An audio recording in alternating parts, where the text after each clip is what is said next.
Chapter 1. Doctor, can I still be saved? What's wrong with me? Chen Guang rubbed his hands and blushed. He sat in the hospital and looked at the doctor in front of him, feeling extremely embarrassed. The young school doctor sitting in front of him, although half of her face was covered by a mask, looked at Chen Guang from head to toe with a meaningful gaze, making him feel uncomfortable all over.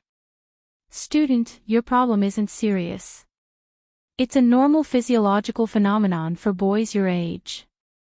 You don't have to be too nervous. The female doctor seemed to be a little uneasy. She took a deep breath and said so. Although Chen Guang couldn't see her face, he could tell from the redness in her eyes that she was actually quite embarrassed. This kind of thing was really hard to talk about. Why did the school doctor on duty today have to be such a young girl? Did she not look at the almanac before going out? Okay. Thank you, doctor. I'll be going then. Don't I need to prescribe medicine? Since there was nothing else, he should hurry up and leave. The doctor stood up and shook the white coat on his body. Although his body was tightly covered, he still looked slender and well-proportioned. She didn't want to talk to this student at first, but she thought that a doctor should be like a parent, so she might as well say something. You don't need to take medicine. But you really should pay more attention. Chen Guang covered his face. He felt that there was a hidden meaning in her words. Pay attention to what? The female doctor opened her mouth to say something, but she suddenly stopped. She looked up at the girls queuing outside and thought for a moment. She took 2 steps forward and whispered into Chen Guang's ear, Student Chen Guang, you've been having problems for the past few days. It's a little too. Anyway, a boy's body will mature at 22 years old. You should try not to look at things that aren't good for your body and mind. You should also pay more attention to self-control. There's really nothing else. As the female doctor spoke, her fragrant and warm breath softly brushed against Chen Guang's ear. She just had to say such things. Chen Guang's face immediately turned red as he quickly covered his face and retreated. All right. I'll definitely pay more attention. Thank you, doctor. Walking out of the school hospital, he took a deep breath and reluctantly looked back at the school hospital. Old man, I'm wronged. I really haven't seen anything recently. For the past few days, he had been feeling that something was wrong with his body. Since 5 days ago, he had been having strange dreams all night, as if he had seen a ghost. As soon as he fell asleep, his mind would be in a trance, as if there was someone talking beside his ear endlessly. However, he could not clearly hear what the person was saying. He only vaguely knew that the voice came from a woman, and it was clear and melodious. Even though the voice was as far away as a mountain, it still gave him a soul-stirring feeling. It was like poison, causing him to be unable to sleep at night and toss and turn restlessly in bed. He drew the map. This morning, he crawled out of bed at the first glimmer of dawn. When he touched his bedding, he realized that another shell had formed. F***CK. If this went on, he would kneel. How did this happen? Chen Guang racked his brains but could not think of a reason. 5 days ago, he had only done something he was guilty of. All I did was take a cup that a passenger left on the bus and use it myself. Heavens, do you really have to punish me so viciously? That weirdo got off the bus and left without saying a word. He did not take anything. When I called him, it turned out to be an invalid number. When he turned around, he did not contact me. What's even more ridiculous is that I clearly saw his face, but I can't even remember what he looks like. It's like seeing a ghost. The thing that he left behind was not something valuable. It was just a glass cup with a picture of a beautiful woman in an ancient costume printed on it. At most, if he asks me for it later, I'll just compensate him, right? But isn't this karma a little too violent? Old man is going to become a monk. This poor monk's dharma name is Master Mang Yi. Doctor, save me. I'm sick. I don't want to die. Hence, the scene just now happened. His illness was not seen, but he embarrassed himself in front of such a beautiful doctor. He could not live on anymore. His life was about to collapse, but he still had to grit his teeth and continue. There was only 1 month left until the CT4 exam of his 3rd year. Gokyo University, where Chen Guang studied, had a very ridiculous rule. Anyone who did not pass CT4 in 4 years would not have a degree certificate. The school claimed that it was in line with international standards. Regarding this, Chen Guang only had one thought: screw me. Since the beginning of his 1st year, Chen Guang had taken the exam every semester, but his scores kept getting lower and lower. Up until now, this was the 6th time he had made a desperate attempt to pass CT4. His chances were as slim as winning 5 million in the lottery. The more he spoke, the more his face filled with tears. He could not bear to recall the past. Today was the weekend.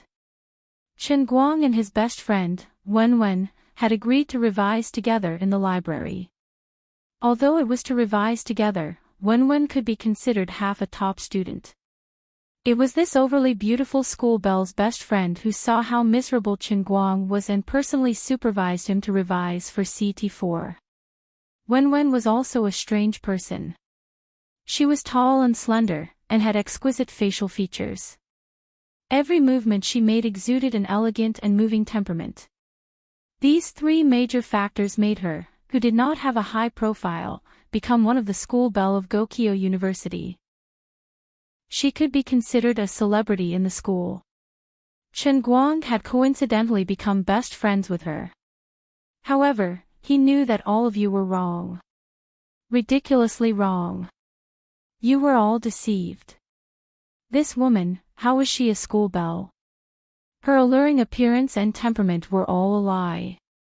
This girl was a real tomboy. Once you got familiar with her, you would not treat her as a woman. A man's soul lived in her body. No matter how beautiful her appearance was, it was all a lie. The 2 of them sat in the corner of Gokyo University's library. Even though they had deliberately kept a low profile, Wen still could not avoid being the focus of other nearby students' gazes. Whether it was boys or girls, there were always some people who would steal glances at them from time to time. Today, she was wearing a white shirt that showed off her figure. Although only her upper body could be seen when she was sitting, her full bosom was still dazzling, causing others to have infinite fantasies about her figure. But the most attractive part was still her face. Her skin was white as snow, and her skin was delicate. She had a pair of charming almond-shaped eyes that carried a heroic spirit, and her cherry-red lips were curved into a mischievous arc. She was beautiful to the point of bubbling bubbles. Wen had long been accustomed to the strange gazes that harassed her all the time. She was too lazy to care. At this time, she just used her hand to support her chin, tilted her head, and squinted at Chen Guang with a playful expression. Right now, the expression on Chen Guang's face was very complicated. Surprise, panic, confusion, expectation, and even a little bit of lust. He was shocked by Wenwen's words just now. For a moment, he couldn't wrap his head around it. After a long time, he calmed down and fiercely glared at Wen. Your joke is a bit too much. My little heart can't take it. Who's joking with you? I'm serious. You're already a 3rd year. Without English classes, you usually have to drive a sports car to earn money. You'll only get worse the more you study. If you don't take advantage of this last breath and pass the 4th level, don't tell me you still want to wait until your 4th year. At that time, there will be more things to do before graduation. Passing the 4th level will be even more impossible. If you can't pass the 4th level, you don't have a degree certificate. Wen said very seriously. But But, this is too. Chen Guang still felt that it was too inconceivable. Although he knew that Wenwen's temperament was very manly, very tomboyish, and very tough, he really didn't expect that she could be tough to this extent. Don't be so wishy-washy. I, Wenwen, have always been a woman of my words. There's no doubt about it. Wenwen heavily slammed the table and glared at him with domineering eyes. For an old virgin like you, a beauty like this lady definitely has a fatal attraction. In order to stimulate your greatest potential, in order to let you get rid of the quagmire of not being able to graduate, in order to save a youth who may not be able to graduate and walk on the wrong path, this lady, today, solemnly promises that as long as you pass the 4th level, I won't be able to kiss you here through your clothes. 5 minutes. Wenwen continued to say, and even used the tip of her finger to point at her 34C erect peaks. Chen Guang's mouth opened so wide that a goose egg could be stuffed in it. Wenwen continued to say, although the two of us aren't in that kind of relationship, it doesn't matter. Anyway, a kiss won't hurt a piece of flesh. As long as we don't say it out loud, the heavens, the earth, you, and I will know, it doesn't matter. After a pause, Wenwen said again, as a brother, it's not a problem for me to do anything for you. What do you think about this small matter? I really want to help you with all my sincerity. You're lucky. How about it, do you want it? Is this reward good enough? Is this motivation enough? This lady has sacrificed her body to save your life. That's right, this was the thing that made Chen Guang panic. Just now, his best friend Wenwen, this good brother, who had a beauty that could cause the downfall of a nation, but hit a heart of a tomboy, actually said that as long as he could pass level 4, she would let him kiss her chest through her clothes for a whole 5 minutes. Following the direction of Wenwen's finger, Chen Guang's gaze gradually moved downwards again. When he saw the place where her finger was pointing, his mind went blank. Chest. Not through clothes. Kiss. 5. Apart. Zhong. You're really not teasing me. Chen Guang was a little uncertain. Wenwen was indeed a goddess. Even if she didn't have any makeup on, she wouldn't lose to those goddesses on TV who were meticulously made up. She belonged to the category of evildoers who, even though they knew she was poison, couldn't help but want to swallow her into their stomach. Unfortunately, she was a tomboy. I'm really not teasing you. This lady is serious. Wenwen nodded her head heavily. Chen Guang felt that his whole body was about to collapse. She was simply tempting him to commit a crime. His gaze drifted downwards, and Chen Guang was looking at Wenwen's pair of tall and full breasts. Even with the white coat covering them, he could see that they were quite majestic. At such a close distance, even if Wenwen only moved a little when she breathed, this pair of white rabbits would tremble incessantly. In a daze, there seemed to be a warm fragrance drifting out from there, and his nose felt like it was going to melt. He found that he was really moved, and his mind had already started to imagine that scene. She stood in front of him with her upper body bare, and he puckered his lips and slowly moved closer. Tongue, jaw, withdraw. I can't think about it anymore. Chen Guang's whole body trembled. If he continued to think about it, he wouldn't be able to continue reading this book. This is too scary. I'm actually moved by a man's chest. The old man's 1,000 years of cultivation is going to be destroyed in one day. Seeing his infatuated look, Wenwen smiled without saying anything. She only looked at Chen Guang from head to toe for a moment. That gaze seemed to say, "Little guy, do you think I don't understand you? Do you really think that the real stuff that this lady found in your laptop is just for show? Once you raise your little tail, I know what you're thinking in your heart." Fine, in any case, I'll leave my words here. This matter is settled.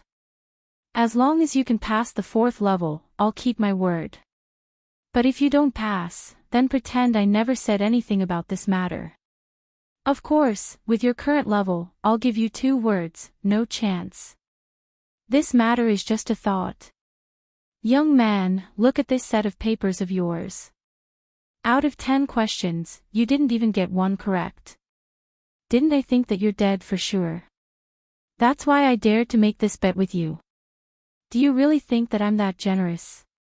After saying that, Wenwen glanced at the simulation paper that Chen Guang had just finished. She really wasn't talking nonsense. It was full of crosses.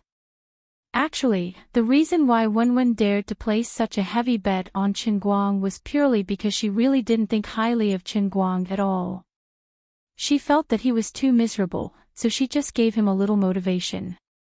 Finally, Chen Guang was sure that she really wasn't joking. His expression instantly became serious. After a while, he spat out 3 words, good brother. For life. Although the hope was slim, the old man threw caution to the wind and did it. Leaning his head on the table, Chen Guang fiercely threw all his thoughts into the book. He took out 200% of his state and studied to his death. Unfortunately, his heart was higher than the sky, but his life was thinner than paper. After a busy afternoon, looking at the large number of red crosses on the simulation paper, old man Chen Guang covered his face. He felt like dying. After reading in the afternoon, he went out to run for half the night. When he returned to the dormitory, he was once again stuck with the revision materials for the 4th grade. Exhausted, Chen Guang climbed onto the bed, but he couldn't sleep. He was flustered. Buddha, please protect me and take away the female ghost that howls in my ears every day. The old man now has an important task that cannot be delayed. Otherwise, I'll use a rubber band to tie up my penis to protect it. Save it. If I really do that, I'll cut it off tomorrow. His head tilted to the side. No matter how scared he was, he still had to sleep. Tonight's dream became a little strange. The voice that could not be heard clearly became a little clearer. It was still that woman. She said, "Don't you want to learn that English thing? Give me your blood. As long as I have your blood, I'll let you learn everything you want to learn in a day. Everything. Give me your blood. Your blood. F***ck. Chen Guang slammed his hand on the bed as he finally woke up from his nightmare. What the hell? It's really a ghost. I just want to learn English, and you want to suck my blood dry. F***ck off. This business is a huge loss. The person in the cup was already bursting with anger. Can you listen to me finish what I have to say? When did I say I want to suck your blood dry? Are your divergent thoughts going to break through the sky? Don't be afraid. It's fine even if you give me a nosebleed. I can even accept blood from your teeth. Didn't you make a bet with that pretty girl? I'll help you. There are 3,000 worlds in my heavenly holy grail. Each world can be used to cultivate an ultimate skill that you want. Your English is just a child's play. You will win. Damn savior, you're really a pig. You've tricked me to death. Give me blood. Blood. Just a little bit of HP. Chapter 2. The next day, Chen Guang and Wenwen were revising in the library together again. Although he had been woken up by a nightmare last night, Master Guang was still full of fighting spirit and was in top form today. Wenwen turned to size up Chen Guang, a strange look flashing through her eyes, but she quickly hid it. She couldn't help but recall the scene when they first met. University had just started then, and broadband hadn't been installed in the dormitory.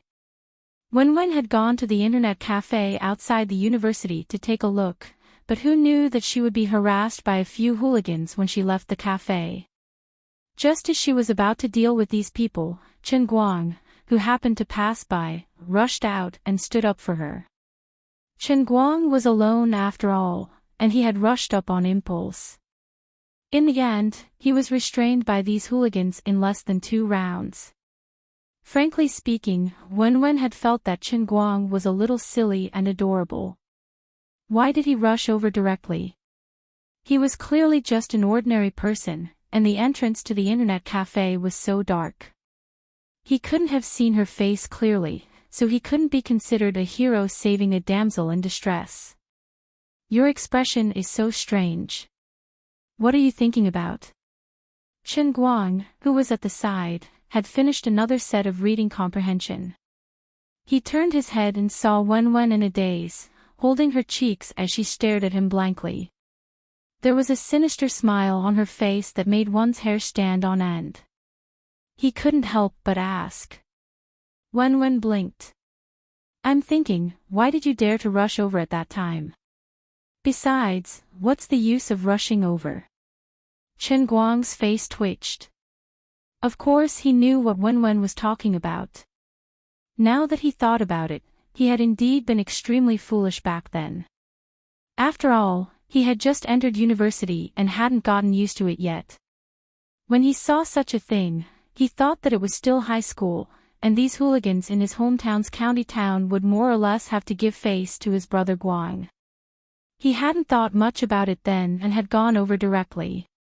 Unfortunately, this was Wujing City, not his hometown. The hooligan didn't give him any face at all. At that time, Chen Guang thought he might be beaten up badly. What was the result? The little girl who looked delicate just a moment ago had turned into a female Tyrannosaurus in the next second. She suddenly rushed up and beat the hooligans to the ground, causing them to cry and scream. She was so excited that she couldn't stop.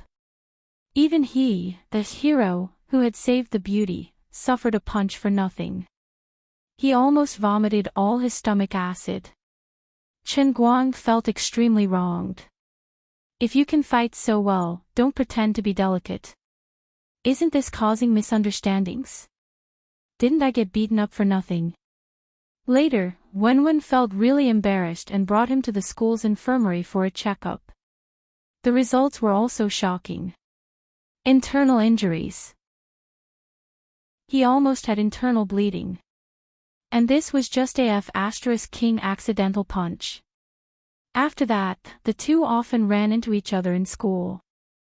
They occasionally chatted for a while and found that they actually had a lot of common interests, especially the two of them liked to play Dota. They spent more time together, and after a while, they became the heartless best friends they were now. However, in the past year, the time that Chen Guang played games with her had decreased. Something happened to his family, and he was now very short of money. He had to borrow an old car from his best friend in his hometown. Every day, he had to run at least 4 to 5 hours to call for a car over the internet to earn some money and help share some of the pressure at home. All right. If I knew that you were so cruel, I wouldn't have come to meddle in other people's business. Don't disturb me from reading with those strange eyes. Chen Guang was afraid that she would bring up the past again, so he quickly turned his head back to the book. It was another day of hard work, but it was to no avail. Ever since he entered university, he hadn't studied English properly. That was why his grades kept getting lower and lower. Now, even if he gave Wenwen a huge motivation, his foundation was too poor. It wasn't easy to make up for it in a short period of time. The two of them walked out of the library side by side. Chen Guang hung his head dejectedly and put on a bitter face. His little eyes couldn't help but drift to Wenwen's chest from time to time. His heart was bleeding at the thought that this piece of tofu that was so close to his mouth was about to fly away. Wenwen, why didn't you tell me that you came to the library to read?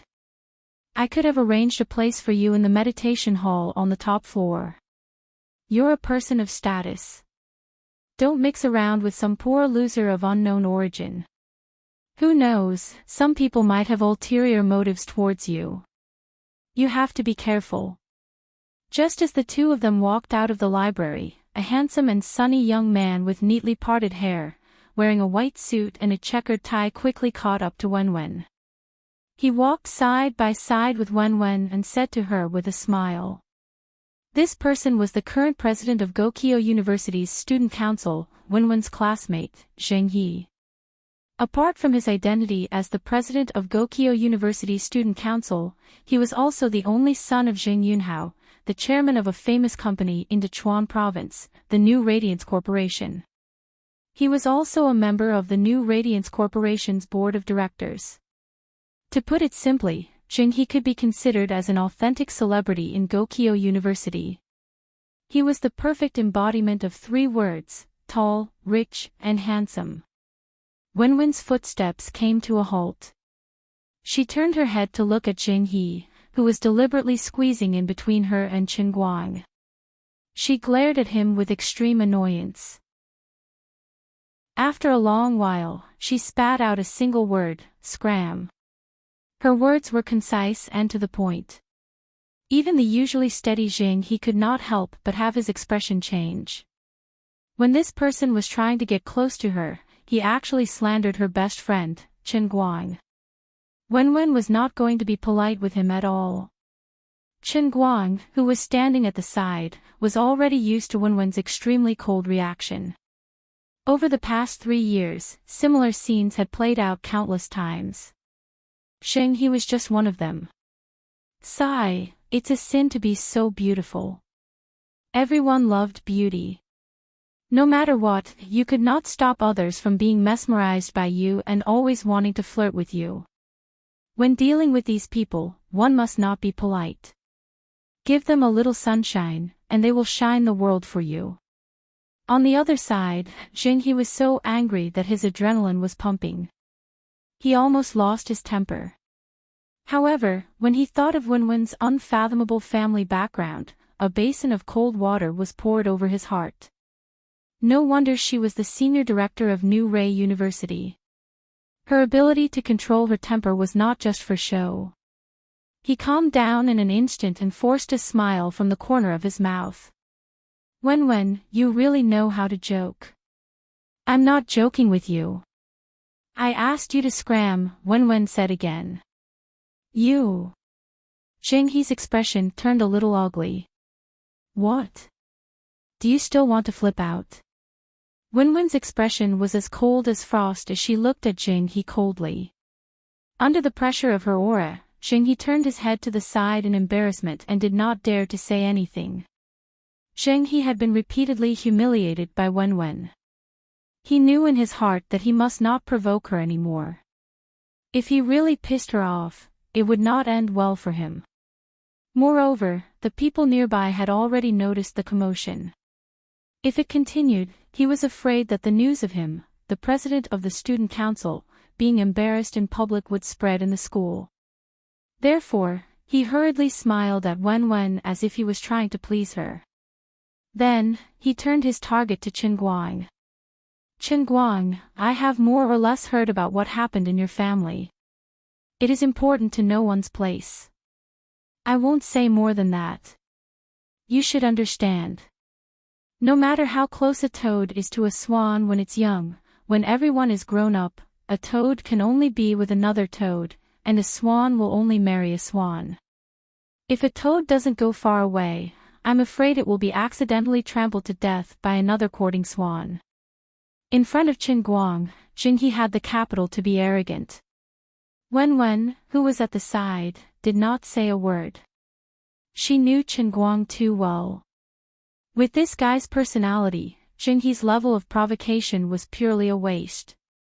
Sure enough, Chen Guang heard that and grinned. Young Master Zheng He, do you know what the biggest difference between you and me is? Zheng He saw that Wenwen did not speak, and became even more excited. It's just that you are a poor loser. Although I don't want to flaunt my wealth all day long, this kind of thing, anyone with a discerning eye can see, right? What he was thinking was very simple. In terms of family background, appearance, and temperament, which one of them is not 8 streets better than you? This is the biggest difference between us. I don't believe that you can say anything else. Chen Guang suddenly put on a straight face and pulled Wenwen's hand to walk away. You won't understand even if I say it. Man, let's go. If people stay with wild animals for a long time, they may get the bird flu. Wenwen couldn't help but laugh. She put her hand on Chen Guang's shoulder and ran away with a laugh. What you said makes sense. What if a wild white swan goes crazy and bites people? Ha ha ha, I'm dying of laughter. What an idiotic pretense. Comparing yourself to a beast, you must have a screw loose in your brain. You. Zheng He didn't know how to react for a while, and his face turned ashen. Bastard. He did not expect Chen Guang to laugh at him with his own words. He did not even give him a chance to counterattack and ran away quickly. At this moment, Zheng He felt as if he had been slapped in the face for no reason. When he came back to his senses, the other party had already run a few hundred meters away. There was a nameless anger in his heart, and there was nowhere to vent it. Chen Guang, just you wait. Sooner or later, you will suffer. Don't fall into my hands. Chapter 3. Chen Guang and Wenwen did not care whether Zheng He was fuming with anger or if he wanted to jump off a building. After dinner, it was exactly 7:00 when Chen Guang was ready to go to his sports car. Watching Chen Guang's car turn the corner, Wenwen sighed softly and turned to walk into the school. She thought to herself, although Chen Guang has always been joking around in front of me for the past year, the changes that happened to him, no matter how hard he tried to hide them, could not be erased. That incident had turned him from a rich second generation who did not have to worry about food and clothing to a sports car owner who had to call for cars on the internet every day to earn money. How could he not be touched at all? After a busy night, he parked his car in the school's parking lot and leaned weakly against the driver's seat. Stretching his body, Chen Guang felt a little tired. Raising his hand slightly, he picked up the cup on the cup holder and took a sip of water. Then, he used the dim light in the parking lot to size up the unknown thing. Thinking about the strange things that happened to him these past few days, he could not help but wonder if it had anything to do with this cup. The timing was too much of a coincidence. Under the illumination of the street lamp, the crystal-clear fiberglass cup glowed faintly, and its appearance was still acceptable. However, no matter how beautiful this thing was, it was still just a cup, the kind of thing that could be bought at street stalls at any time. There was a woman in an ancient costume printed on the cup, floating like a fairy. It looked a little like the flying goddess in the Dunhuang murals. He had never taken a closer look at it before, but today, he realized that the workmanship was not simple at all. Chen Guang muttered, "This portrait is quite good. It's just a watercolor painting, but it looks too real. It looks like a photo. TSK, look at this little face. It's pink and white with a tinge of red. Amazing, really amazing." As he said that, Chen Guang could not help but stretch out his fingers to touch the face of the flying goddess. When his fingers touched it, he felt the coolness of the fiberglass, which meant that the portrait was embedded in the inner layer of the fiberglass. Forget it, it must be because I've been too tired recently. That's why I've been doing it continuously. It can't have anything to do with this cup. After the founding of the People's Republic, humans were no longer allowed to become spirits. They couldn't possibly have a cup spirit living in this cup. He got out of the car, locked the door, and held the cup in his hand. Chen Guang swung the ham in his hand as he walked along the path at the edge of the parking lot. "Hey! Hateful brat! Take your finger off my chest." Before he could take 2 steps, an inexplicable voice sounded from the bottom of Chen Guang's heart. It sounded extremely vicious. Chen Guang stopped in his tracks and looked left and right. In the huge parking lot, there was no one else but him. The dim yellow street light shone on his body, stretching his shadow on the ground. The night wind blew on the small trees on both sides, and the leaves made rustling sounds. From time to time, the sound of insects came from the grass. Everything seemed so lonely. F***ck, could it be a ghost? There was absolutely no one else. Something's not right. This tone, does it sound a little familiar? It seems to be the same person that I've been dreaming about every night for the past few days. Thinking of this, Chen Guang felt his hair stand on end. He quickly shook his head. Don't joke around. What era is this? We have to believe in science. There are no demons or ghosts. This is definitely an auditory hallucination. I need to calm the nerves and nourish the brain. Or even 3 bottles of juice will do. I'm really sick. Putting away these unreliable thoughts, Chen Guang held the cup in his arms and walked forward quickly. He didn't hear the strange woman's voice again until he walked out of the parking lot. He looked back several times, but he didn't see anyone following behind him. His heart finally relaxed. He thought to himself, it really was an auditory hallucination. Sigh, I'm really unfortunate. The woman's voice just now didn't come from outside his ears. It came from the depths of his mind. Hallucination, hallucination. This is definitely an illusion. I'd better hurry back to my dorm and have a good sleep. Chen Guang, I've been waiting for you for a long time. Later, I really want to know if you can still be as cocky as you were this afternoon.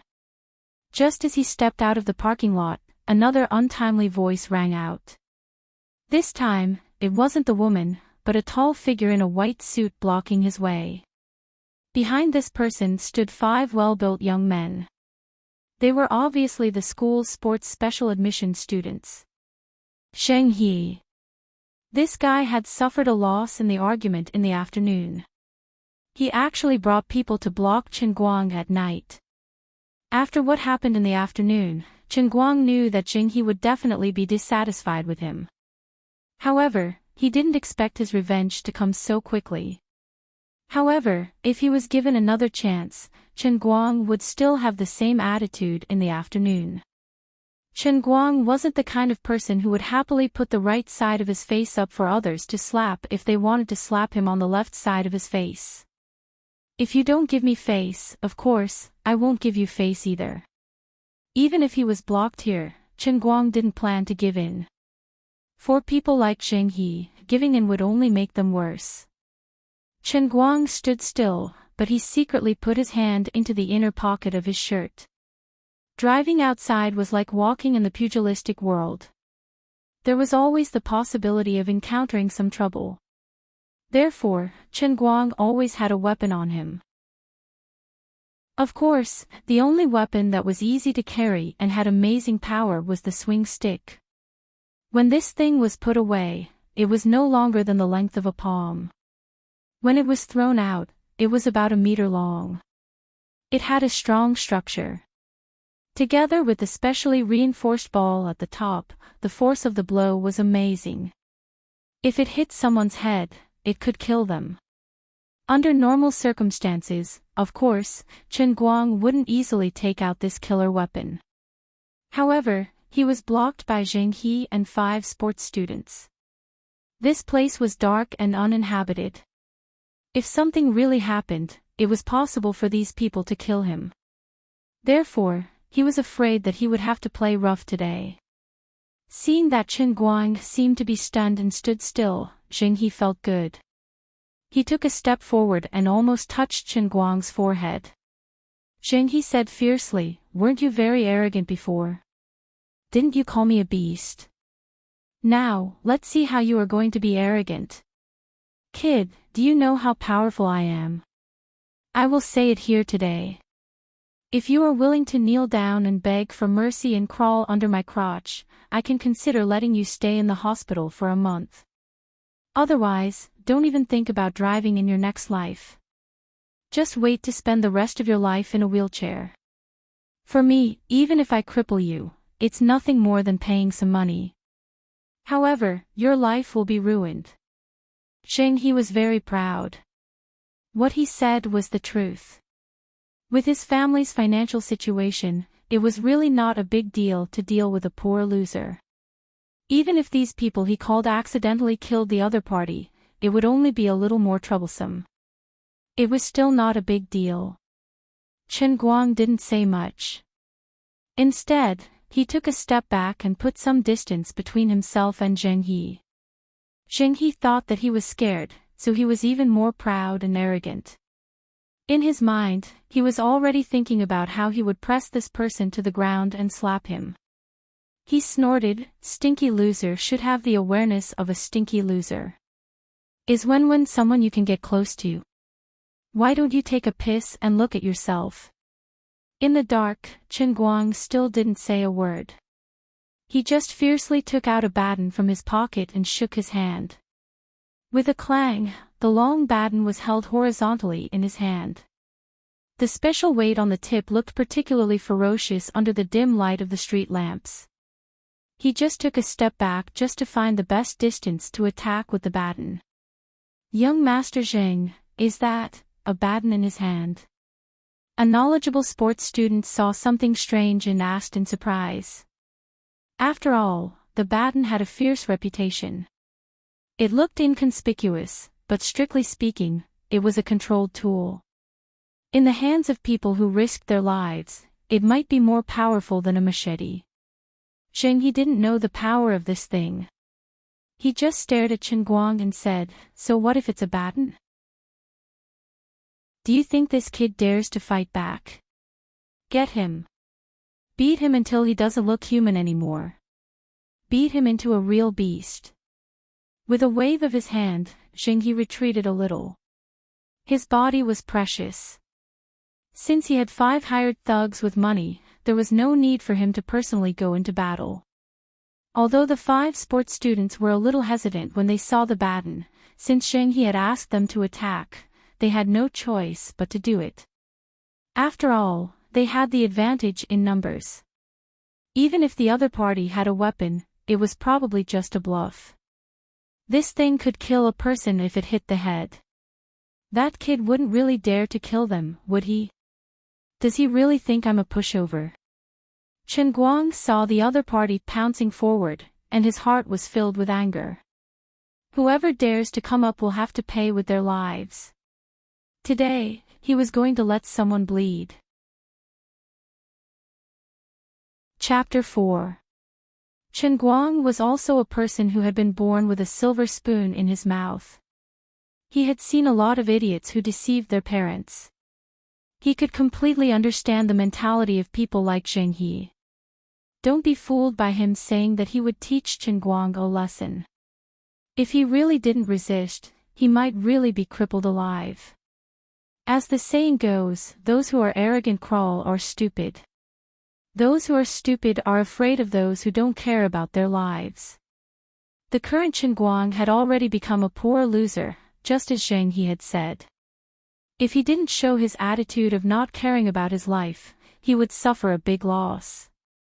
As soon as he finished speaking, facing the siege of the 5 sports students, not only did Chen Guang not retreat an inch, but he even took a step forward.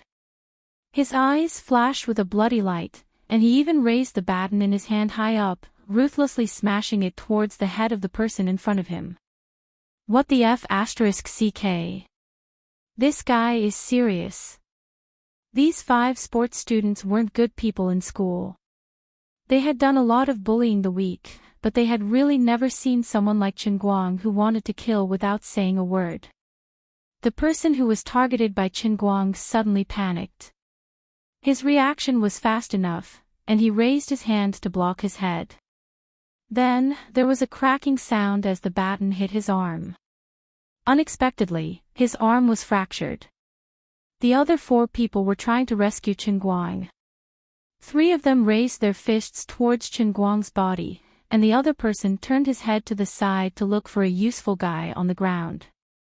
Chen Guang hadn't fought many times since he was young, but he also knew that in this kind of one versus many situation, there was only one way to suppress the opponent. That was, no matter how others attacked you, you didn't have the mood or ability to dodge the attacks of others. You just had to focus on one person and ruthlessly beat them to death. You had to let them know that even if you were beaten to death here, the person you were targeting would have to die with you. His back and waist were hit 3 times. These sports students' fists were really heavy, and it made Chen Guang feel so uncomfortable that he wanted to vomit blood, but he still chased forward. This time, the baton was aimed at the temple of the person who had just broken his forearm. Someone was going to die. In the nick of time, the person who had turned around to look for the guy on the ground finally appeared in time. His hands were wrapped around a metal trash can by the roadside, blocking the path of the baton.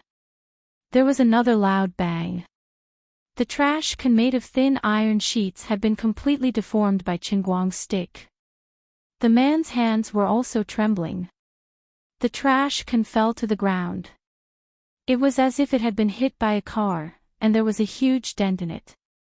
Chen Guang's eyes were bloodshot, like a beast that was about to devour someone. Damn it, didn't you want to deal with me?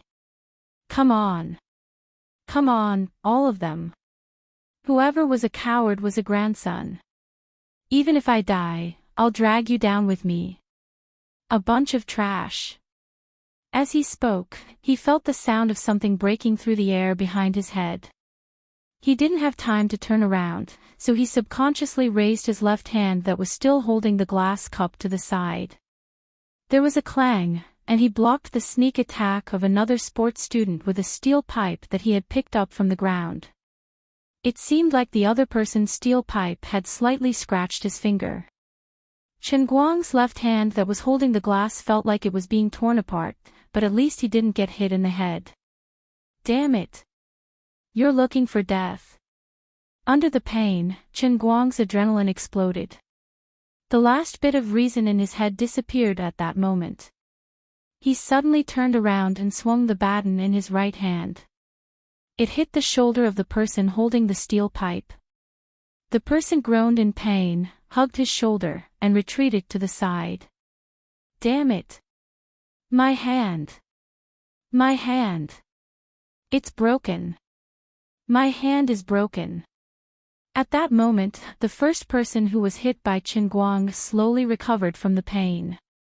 He sat on the ground and howled in pain. Damn it, my shoulder hurts. Damn it, it seems like my bone is broken. From the close combat to injuring 2 people, it took a long time to describe, but in fact, only a few seconds had passed.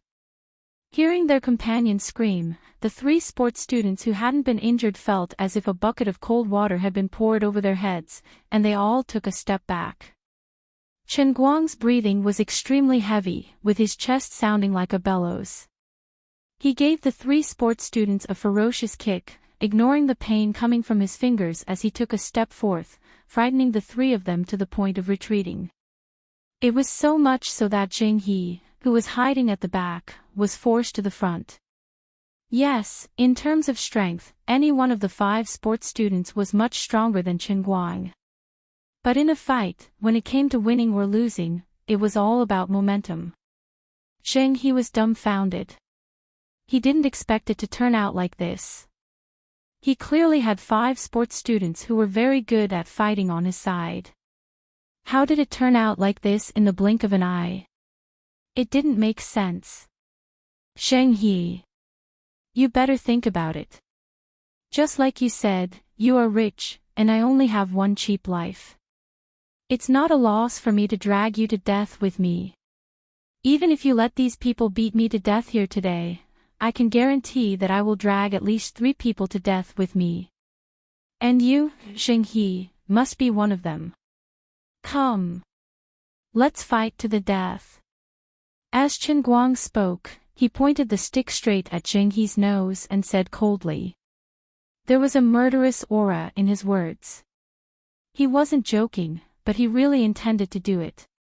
Zheng He subconsciously took 2 steps back. He was afraid. He was a person of status and wealth. It was not worthwhile for him to play a game of mutual destruction with a small fry like Chen Guang. As the saying went, the barefooted were not afraid of those who wore shoes. As the son of the chairman of the new Radiance Group and the heir to a large asset, Xinghe wore extraordinary shoes. Others might not be respectful to him normally, but they would never dare to threaten his life so blatantly. Chen Guang's naked threat really caught him off guard. Don't think that I can't do anything to you if you play with your life. I can use money to smash you to death too. Xinghe said fiercely, but he was still retreating as he spoke. He was planning to run away. Chen Guang was expressionless. If you say another word of nonsense, I will kill you right now. Let's go. Xinghe wasn't stupid. He knew that the people on his side had already lost their minds. He didn't want to suffer in silence. He felt that it was not worthwhile to make things difficult for a lunatic, so he turned around and left. The 3 sports students who hadn't been injured hurriedly supported their 2 injured companions and followed behind Xinghe. They came in a threatening manner, but left in such a dejected manner. It was really embarrassing. When Xinghe and his group were far away, Chen Guang's tense nerves suddenly relaxed. Chen Guang didn't have the time to think about how Xinghe would take revenge on him later, nor did he have the ability to care. Since he had already formed a grudge with this person, he could only deal with it when it came.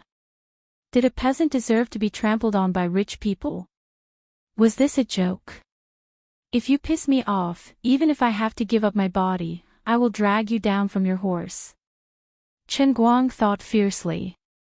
Ever since that incident at home, although he was usually cheerful, he had always been hiding a vicious aura in his heart. It was Xinghe's bad luck. He brought people to block the road and provoked the vicious aura in his heart. When this person's temper flared up, how could he care so much about reason? How could he have any scruples? When his mood calmed down, Chen Guang slowly put away the baton. Only then did he remember that his left hand had been severely scratched by the steel pipe. When he put away the baton, he used a little bit of force and grimaced in pain. He stood under the streetlight and carefully looked for a long time. After confirming that his finger was only scratched and not hurt to the bone, he felt a little relieved. It was just a little strange. At that time, the steel pipe must have hit the fiberglass cup. Not only did the cup not break, but there wasn't even a little bit of damage. Forget it. Since this cup was a high-end product, it was normal to be more solid. After calming his mood, Chen Guang put the baton and the cup into his pocket. He rubbed his fingers and walked in the direction of the dormitory. The wound on his finger wasn't deep. There was only a little blood, so he didn't have to worry about tetanus. However, Chen Guang also neglected one thing. At that time, his hand was hit while holding the cup, and his finger was bleeding. But now, there was no blood on the cup at all. After the trace of blood touched the surface of the cup, it disappeared without a trace. Chen Guang didn't know that at this time, the woman in the cup, oh no, the goddess Empress, had completely fallen into a state of ecstasy. Wahahaha. Little guy, I've waited for a long time for this day. You finally dripped blood to recognize the owner. Just you wait. Just you wait. When he returned to the dormitory, he could hear his 3 roommates from afar. It was very lively. It was also at this moment that Chen Guang, who was tired all night, was able to clearly realize that he was still a university student. Chapter 5. It's fogging. It's fogging. Who's pulling? Say something. This shrill shout came from Bai Fan. Due to Bai Fan's small stature, his voice was sharp and ear-piercing, and his occasional effeminate aura, he was given a nickname by everyone when he entered the school. People in Jianghu called him the White Lady. Of course, Bai Fan's voice was a little feminine, and his actions were a little feminine, but overall, he was quite loyal. Wait, I'm still rushing. My blink dagger is still on cooldown. Immediately, wait for the old man's people to jump in. The other rough and loud voice belonged to Xiong Jinka, who was known as Xiong Er in the dormitory. He was a standard burly man from the northeast. He spoke carelessly and looked very rough. According to him, when he was young, he was known as the Tiger of Northeast Mutin River. That was indeed the case. Whenever something happened, regardless of whether he understood the situation or not, he would rush forward and start making a move. His principle in everything he did was to reason things out. However, he had to make a move first before reasoning things out. Due to this guy's bad temper, he often made a fool of himself because he did not understand the situation. As for Lin Jingwei, who was nicknamed Lil Lin, he was lying on the computer silently, his mouse moving non-stop. This guy had a calm personality, and played as a carry in the game. At this time, he was focused on controlling anti-mage to farm money.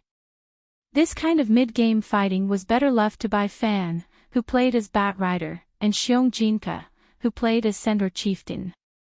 As for Chen Guang, he was not given a nickname. The other three usually called him Brother Guang.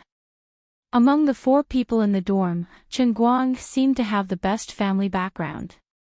However, Chen Guang always felt that even though Lin Jingwei looked like a loser, he would occasionally show some unusual side, which made people suspicious of his background. However, Chen Guang didn't really care about this kind of thing. Who didn't have their own little secrets? Pushing the door open, the 3 of them were staring intently at the screen in front of them. This was how it was to play Dota 2. A slight distraction would result in losing the game. After driving for most of the night, Chen Guang was also very tired at this time, but he still couldn't sleep now. Since Wenwen had given him that kind of reward, even if the CT4 was getting harder and harder every year, he still had to give it a try this year. For the sake of Wenwen's, for the sake of her diploma, no matter how hard and tiring it was, even if she couldn't even lift her eyelids, she had to fight for it with all her might. I am a young man with a dream.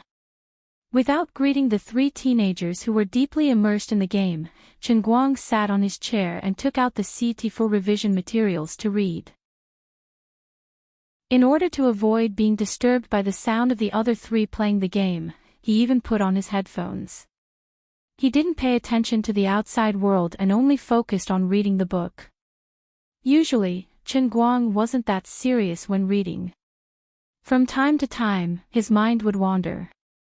After the group of people finished the game, they would drag Chen Guang to discuss the gains and losses of the game, shifting the blame to each other. Chen Guang would also laugh and joke with these people for a while. However, the current Chen Guang was different. He was a person with great ambition and great perseverance. Wenwen's promise really made Chen Guang easily perform 200% of his state.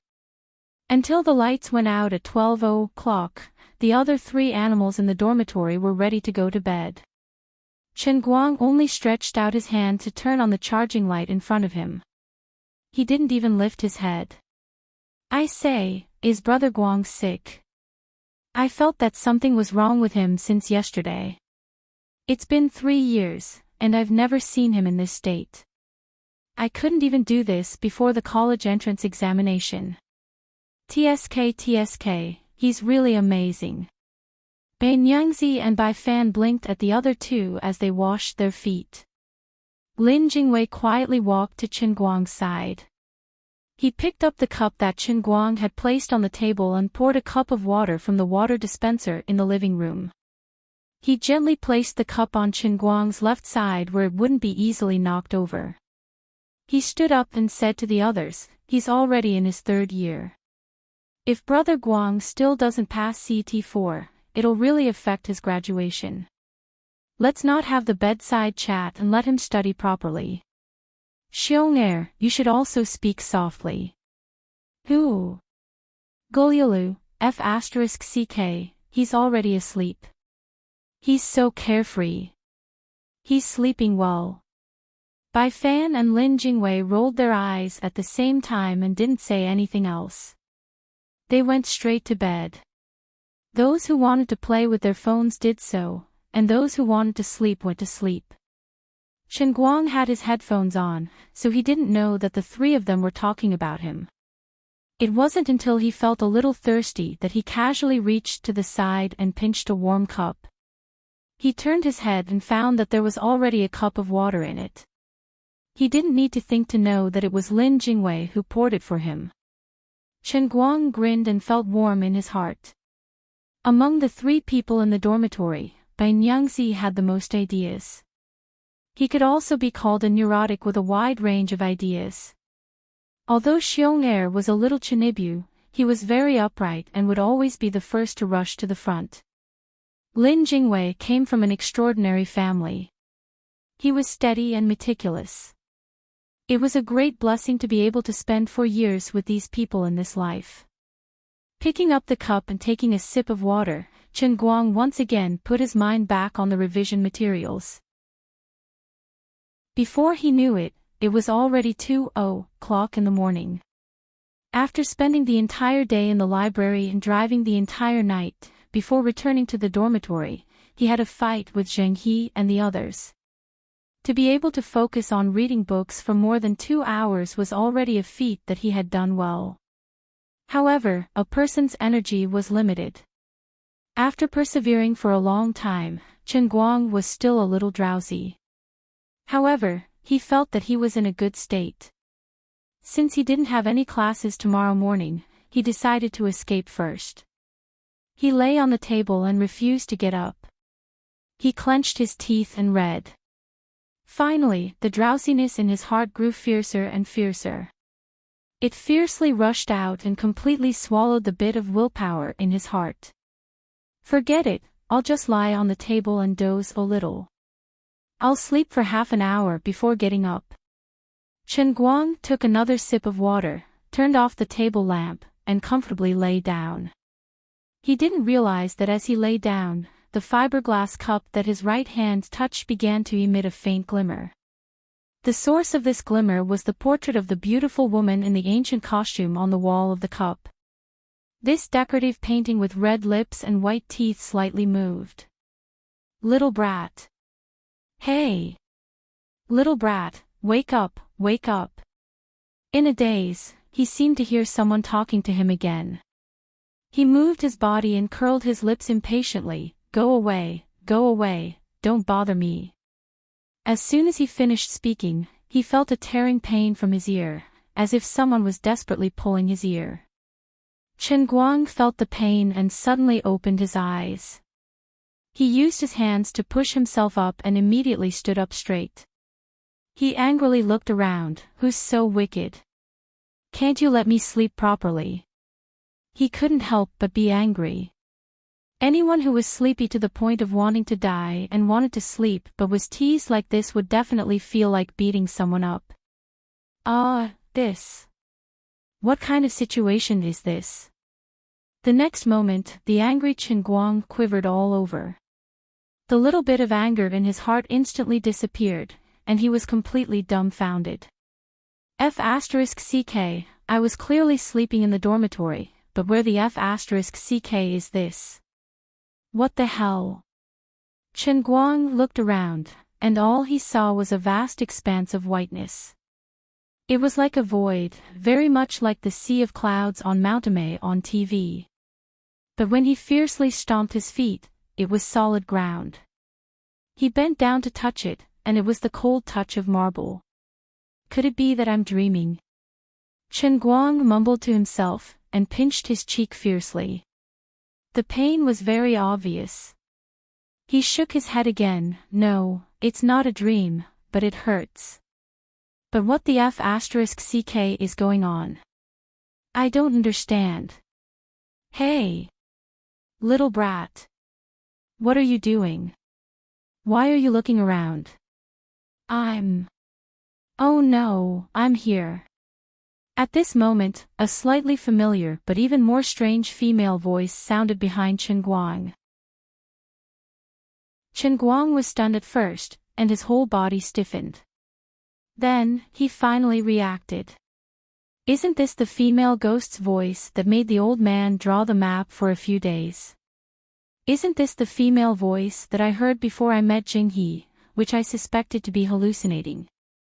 F*ck me. Fahai save me. Buddha save me. Help me. This place is definitely haunted. This is not scientific. He really couldn't help but panic. As a good young man of the new era who had been under the influence of modern scientific education for a whole 15 years, he actually encountered this kind of supernatural event that could be said to be haunted. He just lay down in the dormitory for a while, and when he woke up, he was in this inexplicable ghost place. This was not reasonable at all. The voice came from behind him. Even though Chen Guang had always been bold, he actually felt a little afraid to turn his head at this moment. What's going on? Dilly-dallying, is this the savior chosen by the heavenly Holy Grail? That's too bad. The woman behind him was obviously impatient. Since Chen Guang was reluctant to turn around, she ran in front of Chen Guang on her own. Chen Guang raised his eyes slightly, and the panic in his mind disappeared in an instant. He stared blankly at the woman in the ancient costume in front of him, and his whole mind actually stopped in that instant. How could it be? How could there be such a woman?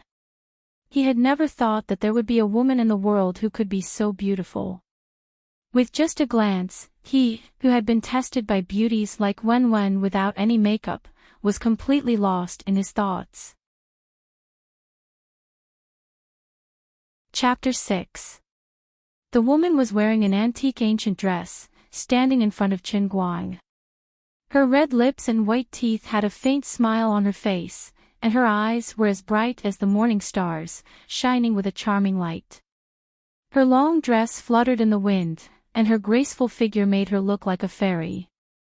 Her face looked very similar to the woman in the ancient costume printed on the wall of the cup, but the real person was thousands of times more beautiful than the portrait. White teeth and red lips, as beautiful as the moon, as smooth as ice, as beautiful as the heavens, and as beautiful as the heavens. Any idiom that Chen Guang could think of to describe a woman's beauty would be overshadowed when used on the woman in front of him.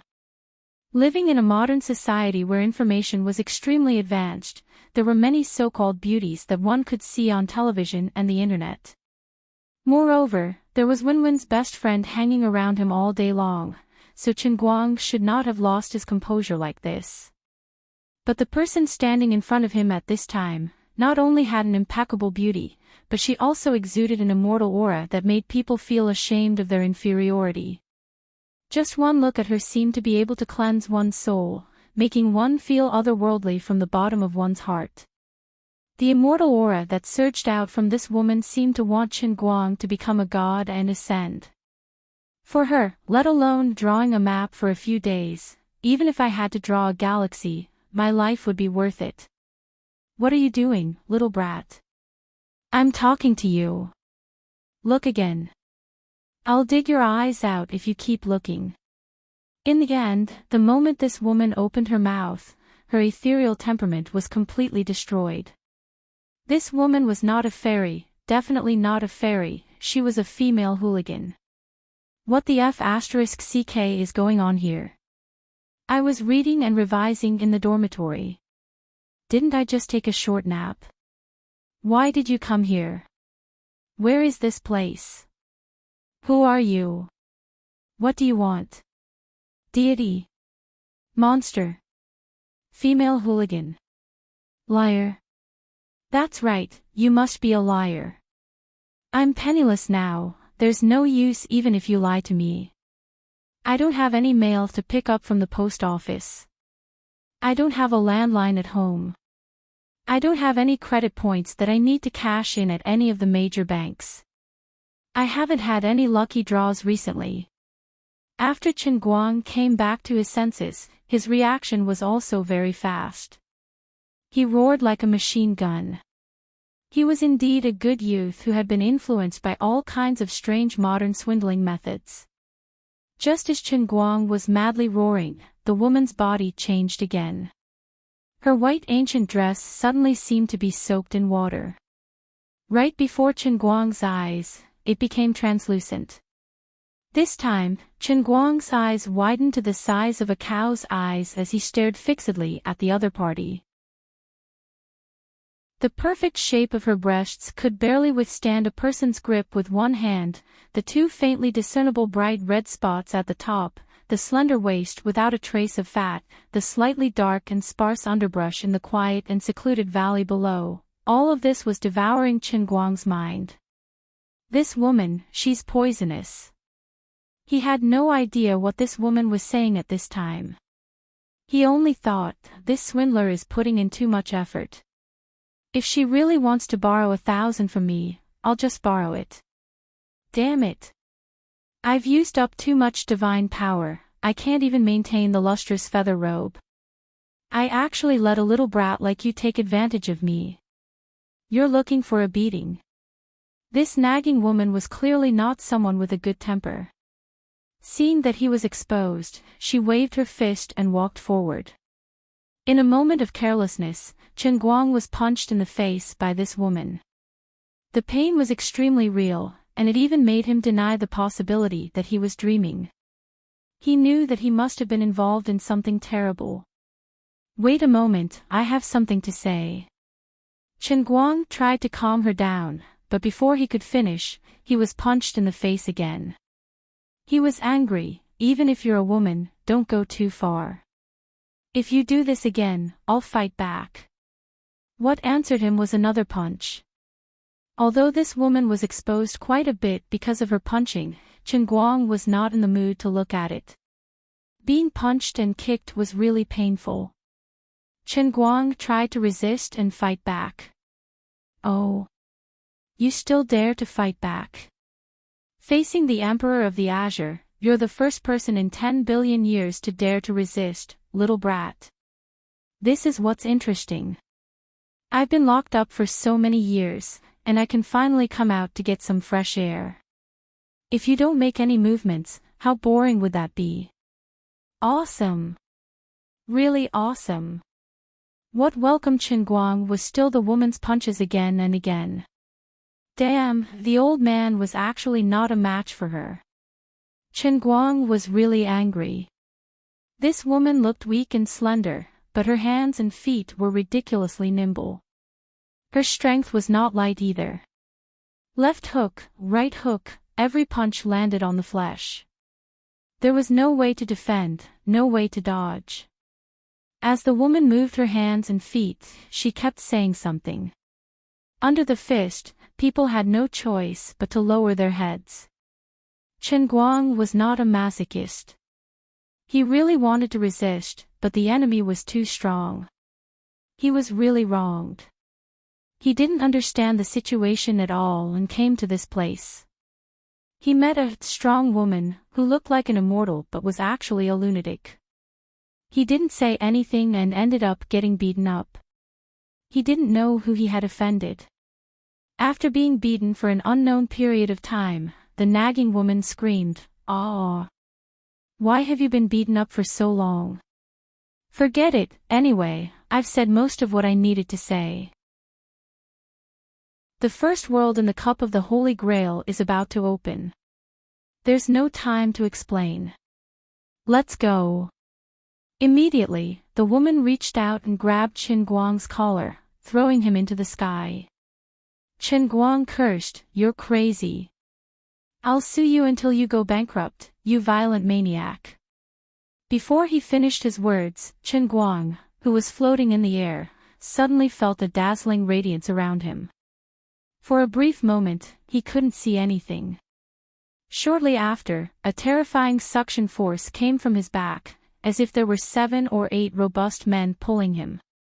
He couldn't resist at all and was dragged into a passage that was even stranger than this place. What is this? A time tunnel. Doraemon. The place he was in made Chen Guang unconsciously think of the cartoons he watched when he was young. These special effects were really, really expensive. Fortunately, he was freed from the crazy woman's fists. Chen Guang didn't have the mood to care so much anymore. Instead, he was desperately trying to figure out what the woman was talking about when he was being beaten up. Although it sounded a little weird and incoherent, Chen Guang still managed to sort out a rough idea of what Su Tao was talking about. His current position was inside the cup that he had picked up. The name of this cup was called the Heavenly Holy Grail. She said that her name was Emperor of the Azure, and that she was the daughter of the strongest Master God in the endless realm of the gods, the Master God of Chaos. She was trapped in this Heavenly Holy Grail because she fell for a villain's plot. She needed to find a savior to help her complete the test of the trichiliocosm in this Heavenly Holy Grail. Only then could she regain her freedom and return to her original body. Pfft. You didn't even give me any room for negotiation. Who knows what kind of unorthodox method this trichiliocosm test is? What if the difficulty level is as high as 9? 0. What if my life is in danger? Such an important decision, you should at least tell me in advance, so that I can judge the situation myself and decide whether to accept it or not. The good person who sealed her didn't do it thoroughly enough. How is it enough to just trap this kind of female hooligan in a cup? She should be completely smashed into ashes, never to be reincarnated. Something was not right. It seemed like she had said a lot, but she had missed out on something important. Seeing that he was about to reach the end of this so-called time tunnel, and that there was another layer of light in front of him, Chen Guang suddenly reacted. This woman had only said something about the trichiliocosm test, but she did not even tell him what the trichiliocosm was, or what the test was about. She did not even let him know in advance what he had to do to pass the so-called test. To put it simply, Chen Guang was completely in the dark about what he was going to face next. What a scam! He did not doubt the authenticity of this matter at all.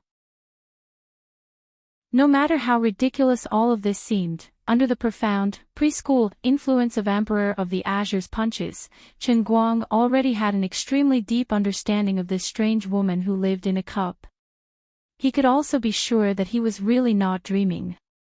Because regardless of whether what this woman said was true or not, the feeling of being beaten up to the point of bruising could not be faked at all. From being swept into the cup, to being beaten up, and then being thrown into the time tunnel, all of this happened too quickly, catching him off guard. Chen Guang did not have the time to reflect on life, to experience and doubt this overly abrupt life change. If he was given a little more time, he would definitely deeply criticize the woman's intermittent talk about the endless divine realm, the Master God of Chaos, the Emperor of the Azure, the Heavenly Holy Grail, the Redeemer, the Trichiliocosm, and all these unscientific, unreasonable, and unreliable things, and fiercely question the rationality and authenticity of their existence. After that, he would have to think about the big philosophy of who he was, where he came from, where he was going, and how such a heavy responsibility fell on him. Then, he would at least use 7 to 8 days or a few months to slowly accept this completely contrary to modern science and completely unreliable supernatural event. Unfortunately, there was no time now. He had to believe it even if he did not want to. As he crashed into the light curtain at the end of the time tunnel, Chen Guang appeared in a completely unfamiliar place in a manner that he could not understand and accept at all. Chapter 7. Fortunately, the moment he broke through the light barrier, a notification automatically appeared in his mind. It was still the voice of the unreasonable female hooligan. She spoke very quickly, very urgently, and very crucial. Little brat, your first mission is to survive in this sea of urgency for half a year. Remember, you have a total of 100 chances to die.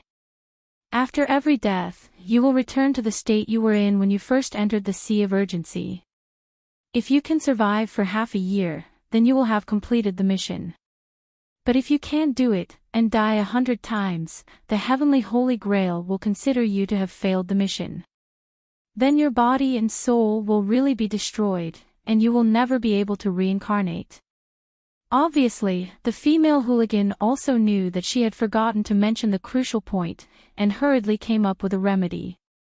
This woman's words reminded Chen Guang of a movie he had watched before. It was the movie Tom Cruise starred in, Tomorrow's Edge.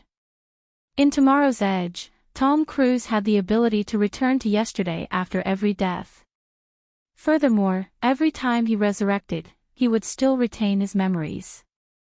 In the end, Tom Cruise relied on this seemingly immortal body and the ability to predict the future to overcome all difficulties in the battlefield of the future world. He predicted the enemy's moves and successfully defeated the invincible aliens, saving all of humanity. After all, every time he died, he would remember a dangerous point. When faced with danger the second time, he would always be able to make the correct choice. Chen Guang chuckled. That's more like it. Although I'm lacking in talent, the conditions are still generous. Even if my abilities can't compare to Tom Cruise's, my conditions are better. A total of 100 chances. Who doesn't know how to eat and wait for half a year? Ahahaha.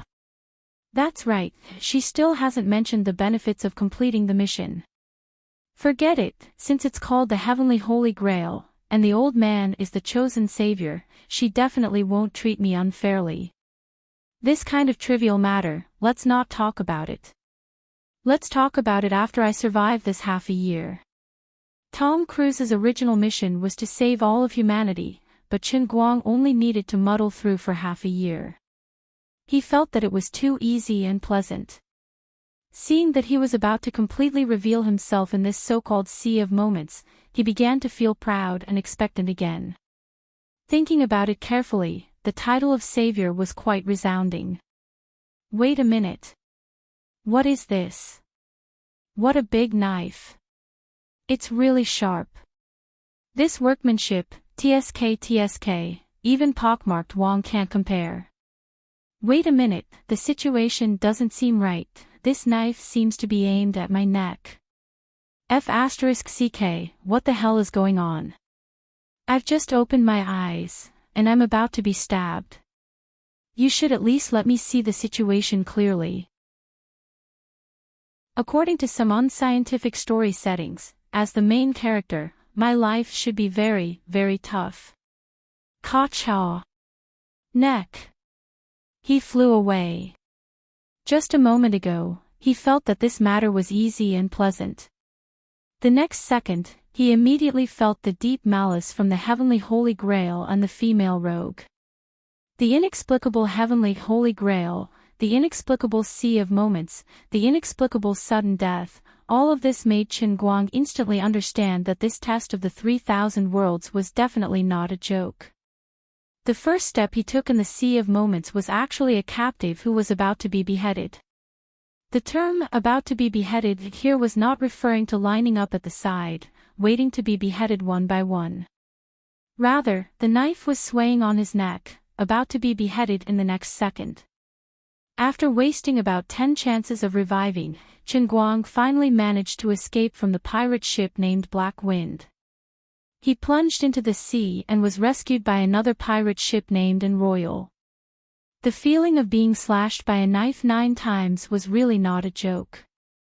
The soul-tearing pain again and again tormented him until he hovered between life and death. Well, he was originally really dead, but he came back to life again. If it wasn't for the fact that he knew that he could still revive, Chen Guang felt that he definitely wouldn't have been able to hold on. The heavens took pity on him. He was originally a lad who didn't know how to swim.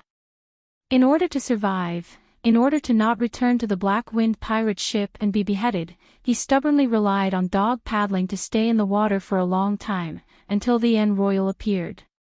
Fortunately, the Enrich was the enemy of the Black Wind pirate ship.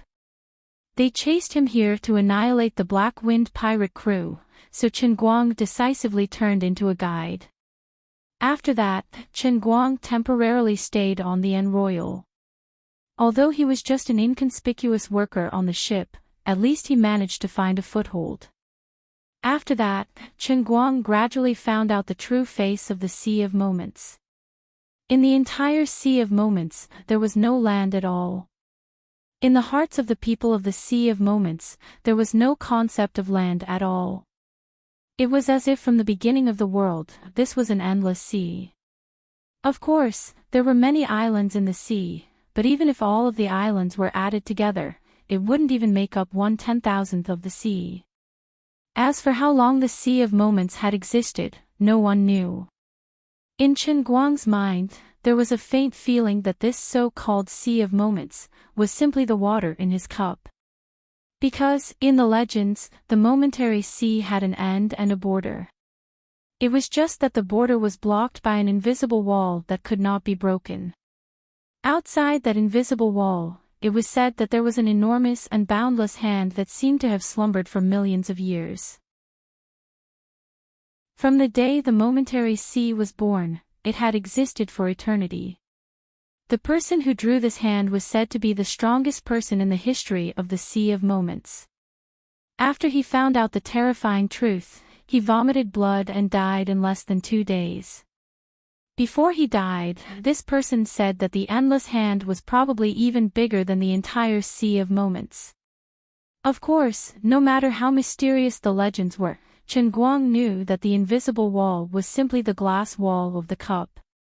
What eternal hand! It was just his right hand that was placed beside the cup when he slept. Since then, Chen Guang roughly understood the method the Tong Tian Holy Grail used to create the 3,000 worlds. That was to combine his consciousness with the reality inside the cup.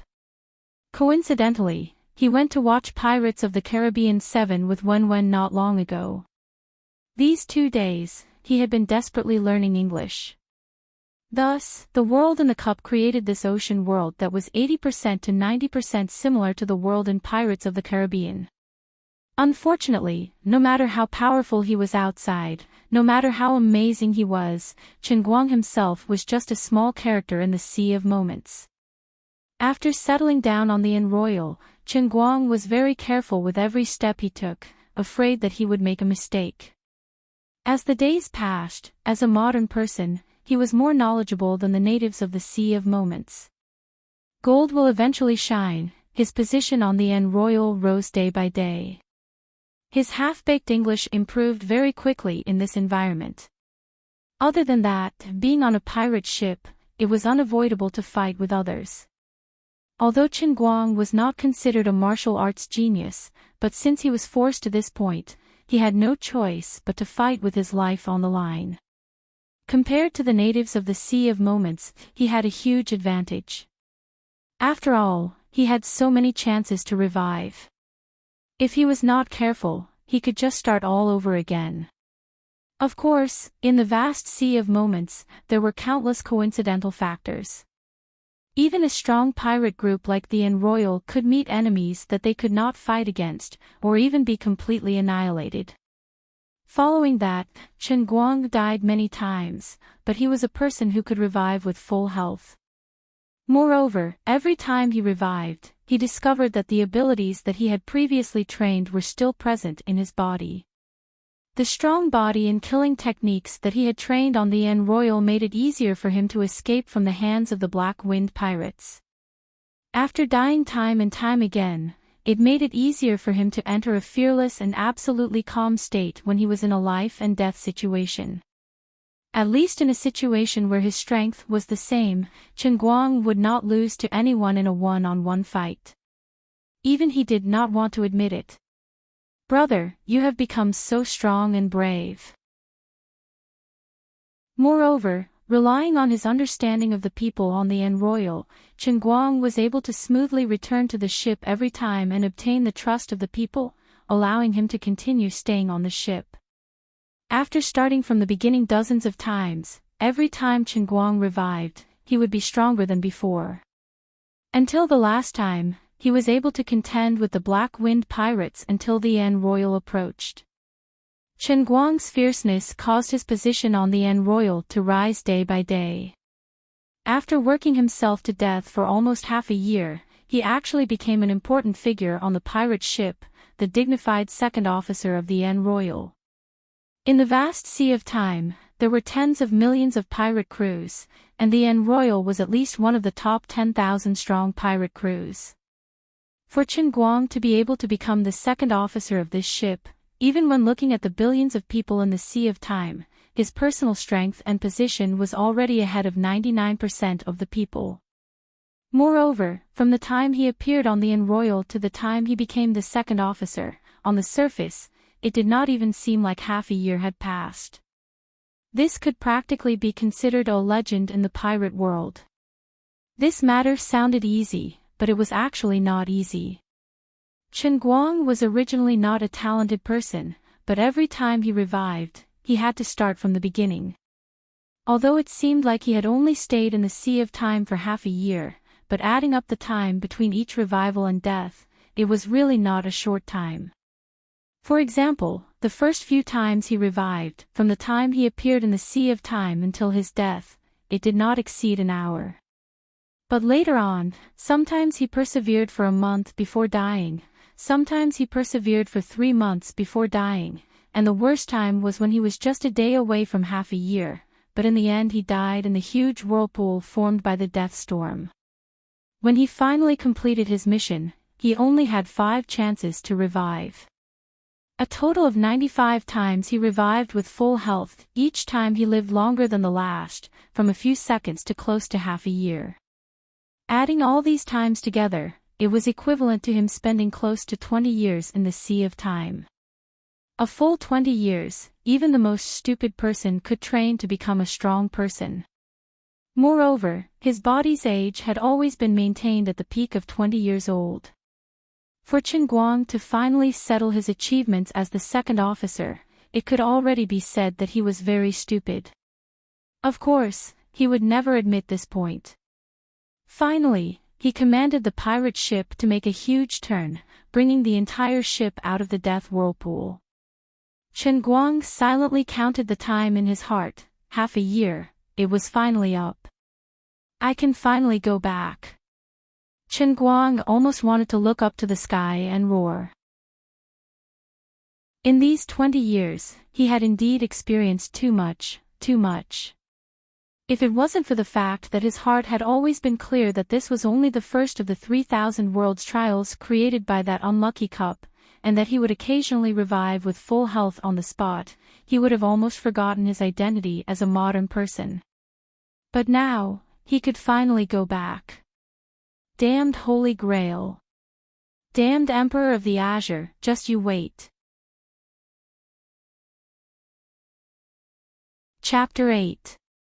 A light flashed and Chen Guang, who was standing at the bow of the ship, suddenly felt his body become as light as a swallow as his body slowly floated into the sky.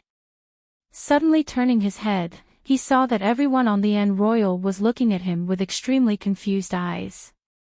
He didn't have time to explain too much to them, he just waved his hand and said, "Everyone, I'm leaving. I don't know if I'll have the chance to see you again. In short, I hope that day will come." After staying on this ship for too long, Chen Guang had developed extremely deep feelings for his companions on the ship. If it wasn't for his extremely special situation and the fact that he had family and friends outside to worry about, Chen Guang really wouldn't be able to leave them. However, no matter how real the people and things in the Sea of Time seemed, the resurrection after death reminded him that he was still a passerby here and would have to leave sooner or later. When the light dissipated, Chen Guang once again returned to the time tunnel. As he traveled through the tunnel, his hatred towards the Emperor of the Azure who had dug such a deep hole for him gradually surfaced in his heart. He secretly gritted his teeth. When he returned and saw that woman, he would definitely skin her alive and tear apart her bones, hang her up and give her a good beating. His entire body trembled. Chen Guang finally passed through the time tunnel. He originally thought that he would see that woman again and suddenly exerted strength, intending to jump up and capture that woman.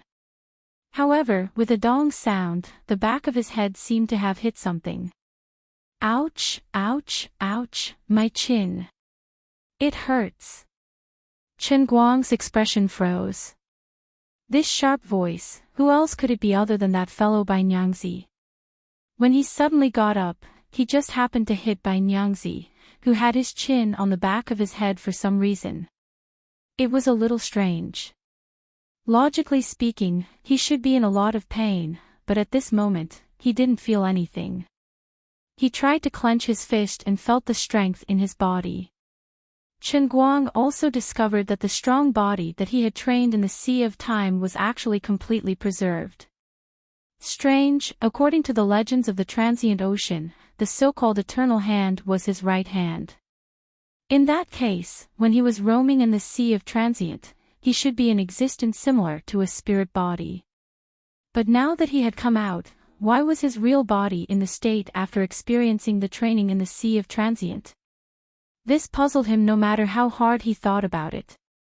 Ignoring Bai Fan who was making a fuss behind him, Chen Guang turned his head slightly and saw the Holy Grail, which looked like a random tea cup that could be bought from a roadside stall, quietly placed beside the desk. He stretched out his hand in bewilderment, wanting to take a look at the cup, but before he could get close, he withdrew his hand. Thinking of the instantaneous sea, he didn't dare to touch the cup again. The moment I casually picked it up, the water inside started to sway. The instantaneous sea would probably be filled with raging waves. I say, Brother Guang, you slept on the table for such a night, don't you feel sore all over? I've already woken up and you're still lying on the table, I'm worried that something happened to you. You almost knocked my chin off. Bai Fan shouted from behind, finally able to speak. Chen Guang turned his head and looked at Bai Fan with a slightly puzzled expression. Only one night passed. As Chen Guang turned his head, Bai Fan inadvertently met his eyes. For some reason, when Chen Guang casually looked at Bai Fan, his heart felt a little creeped out, as if he was being stared at by a wild beast. The current Chen Guang gave off an extremely fierce, valiant and cold-blooded feeling. Bai Fan subconsciously took 2 steps back and shouted with a sharp voice, "Oh, fuck, Brother Guang, what are you doing? Are you trying to eat me?" Chen Guang was stunned. Only then did he realize that he had just come out of the instantaneous sea. He couldn't help but carry the aura of the second officer of the En Royal. After fighting so many times, that thick murderous aura still hadn't dissipated, and it scared people. He fiercely shouted in his heart, "Collect! Collect for me!" Shortly after, he squeezed out an awkward smile with great difficulty. "I've been lying on the table for too long, my whole body is very stiff. Don't panic, I'm not gay." Only then did Bai Fan's heart slightly relax. Although he was a little suspicious of Chen Guang's words, after all they had been brothers for 3 years, he also felt that there was no need to be overly suspicious. Instead, he comforted Chen Guang, "Brother Guang, even if you're going to take the level 4 exam, don't put too much pressure on yourself. Look at you, you're almost going crazy. And, it's fine, don't think too much." "Oh right, did I really only sleep for a day?" After being comforted by Bai Fan, Chen Guang gradually pulled himself out of his identity as the second officer and continued to ask. "What else? How much longer do you want to lie on the table?" "Oh right, I want to go to the canteen for breakfast, do you want me to bring you some food? Why don't you come downstairs with me? You've been cooped up for the whole night, it's best to get some exercise." Bai Fan rolled his eyes and suggested. He inadvertently pinched his thumb and middle finger and tapped on Chen Guang's forehead. F***CK. "Damn sissy, get up, get up." Bai Fan's thumb and middle finger was even more powerful than the swords and knives on the pirate ship, immediately giving Chen Guang goosebumps. He laughed and slapped his hand away. Shortly after, Chen Guang stood up and moved his body slightly. Not only did he not feel any stagnant soreness, but he felt as light as a swallow. Without understanding the situation of the heavenly Holy Grail, he did not dare to leave rashly. He was still worried about his fellow pirates on the En Royal in the Sea of Moments. No matter what, he had to think of a way to get that unreliable Emperor of the Azure out. At the very least, he had to find out what was going on first. "Bai Nyangzi, help me buy breakfast. I want 3 steamed buns and a bowl of porridge, thanks." I want to read for a while more, I can't go down anymore. Chen Guang found a random excuse and did not intend to go downstairs. Bai Fan rolled his eyes. I give it to you. You've suddenly become a bookworm. What kind of bewitching potion is it that makes you unable to stop reading? Bai Fan's words made Chen Guang's mind suddenly recall Wenwen's promise. His expression changed slightly. It had already been 20 years, and when Bai Nyangzi mentioned it slightly, he remembered it. What a terrifying remnant. Wenwen, honestly speaking, Chen Guang really missed her in his heart. Having lived for almost 20 years, Chen Guang and Wenwen definitely did not know each other for the longest time. However, the relationship between people was never determined by the length of time. Even if it was the first time a tortoise met a mung bean, once they saw eye to eye, they could still become bosom friends. At least in Chen Guang's opinion, his feelings for Wenwen were really not romantic. He also knew that with their identities, he really did not deserve her. However, if one were to ask who was the most important in Chen Guang's heart now, besides his parents, the next would be Wenwen. After waiting for about 10 minutes, Bai Fan returned to the dormitory with a big bag of breakfast. Lin Jingwei and Xiong Jinke, who were lying on the bed pretending to be dead, instantly came back to life. They jumped out of the bed and wolfed down the food. Brother Guang, do you want to go to the morning class? There are only 3 classes left for the white-faced devil's environmental biology. I don't know if he will call attendance this time. I heard that if you are caught by him, your usual scores for the final exam will be directly reset to 0. Lin Jingwei reminded carefully. He also knew that Chen Guang had been lying on the chair all night last night and thought that he would probably stay in the dormitory to sleep in. Chen Guang shook his head. I still have some things to do in the morning, so I won't be going. If he calls attendance, you guys can help me answer. If he is strict, then forget it. It's fine. His usual scores will be reset to 0. Xiong Jinke exclaimed. Chen Guang shook his head indifferently. It's fine. If it's reset to 0, then so be it. As long as I can properly score 60 points in the final exam, my usual scores don't matter. After all, he had just come out of the transient sea. Chen Guang's mind was still immersed in his identity as the second mate of the En Royal. He could not adjust his mind. Of course, he also knew that this real world was his home. Not to mention other things, his family and friends were all here. After breakfast, the other 3 hurried to the school building. Chen Guang sat in front of the writing desk and stared blankly at the heavenly Holy Grail. Chapter 9. Gently lying on the table, Chen Guang stared at the surface of the Transcendent's Holy Grail with his bull-like eyes. His mind couldn't help but start to recall the bits and pieces of his time on the En Royal. That young and beautiful Captain Annie, who had the blood of the royal family, always liked to play dirty jokes on him. Once, Chen Guang took it seriously and snuck into Captain Annie's room in the middle of the night. As a result, he was ruthlessly beaten up by that woman and hung on the mast for an entire day. Thinking about it now, he still hated it to the core. And old Jack, who liked to shave his beard with a huge blade that was even taller than a man. Every time he thought about that guy squatting on the side of the ship and shaving his face with that horrifying-looking blade, Chen Guang wanted to laugh. That little warnie who always liked to follow behind him and treat him as an idol. That Bartu who always got himself covered in wounds every time he fought, the memories he had in the sea of time were all that deep, hard for him to forget. Even though he knew that for him, that world was like a game, the game was just too real. Life was like a play, and the play was like life, he couldn't tell the difference. Thinking about it, he had spent so much time in that world, but only one night had passed in the outside world. At this moment, no matter how unhappy he was with the Emperor of the Azure, Qin Guang clearly understood the power of the Transcendence Holy Grail. He had also been involved in something incredible. Little brat, what do you think? The test of the 3,000 worlds is quite interesting, right? Suddenly, the portrait of the beautiful woman in the ancient costume on the cup trembled slightly. A voice sounded in Qin Guang's mind. After waiting for a long time, the woman finally appeared again. Unfortunately, he wasn't pulled into the world within the cup.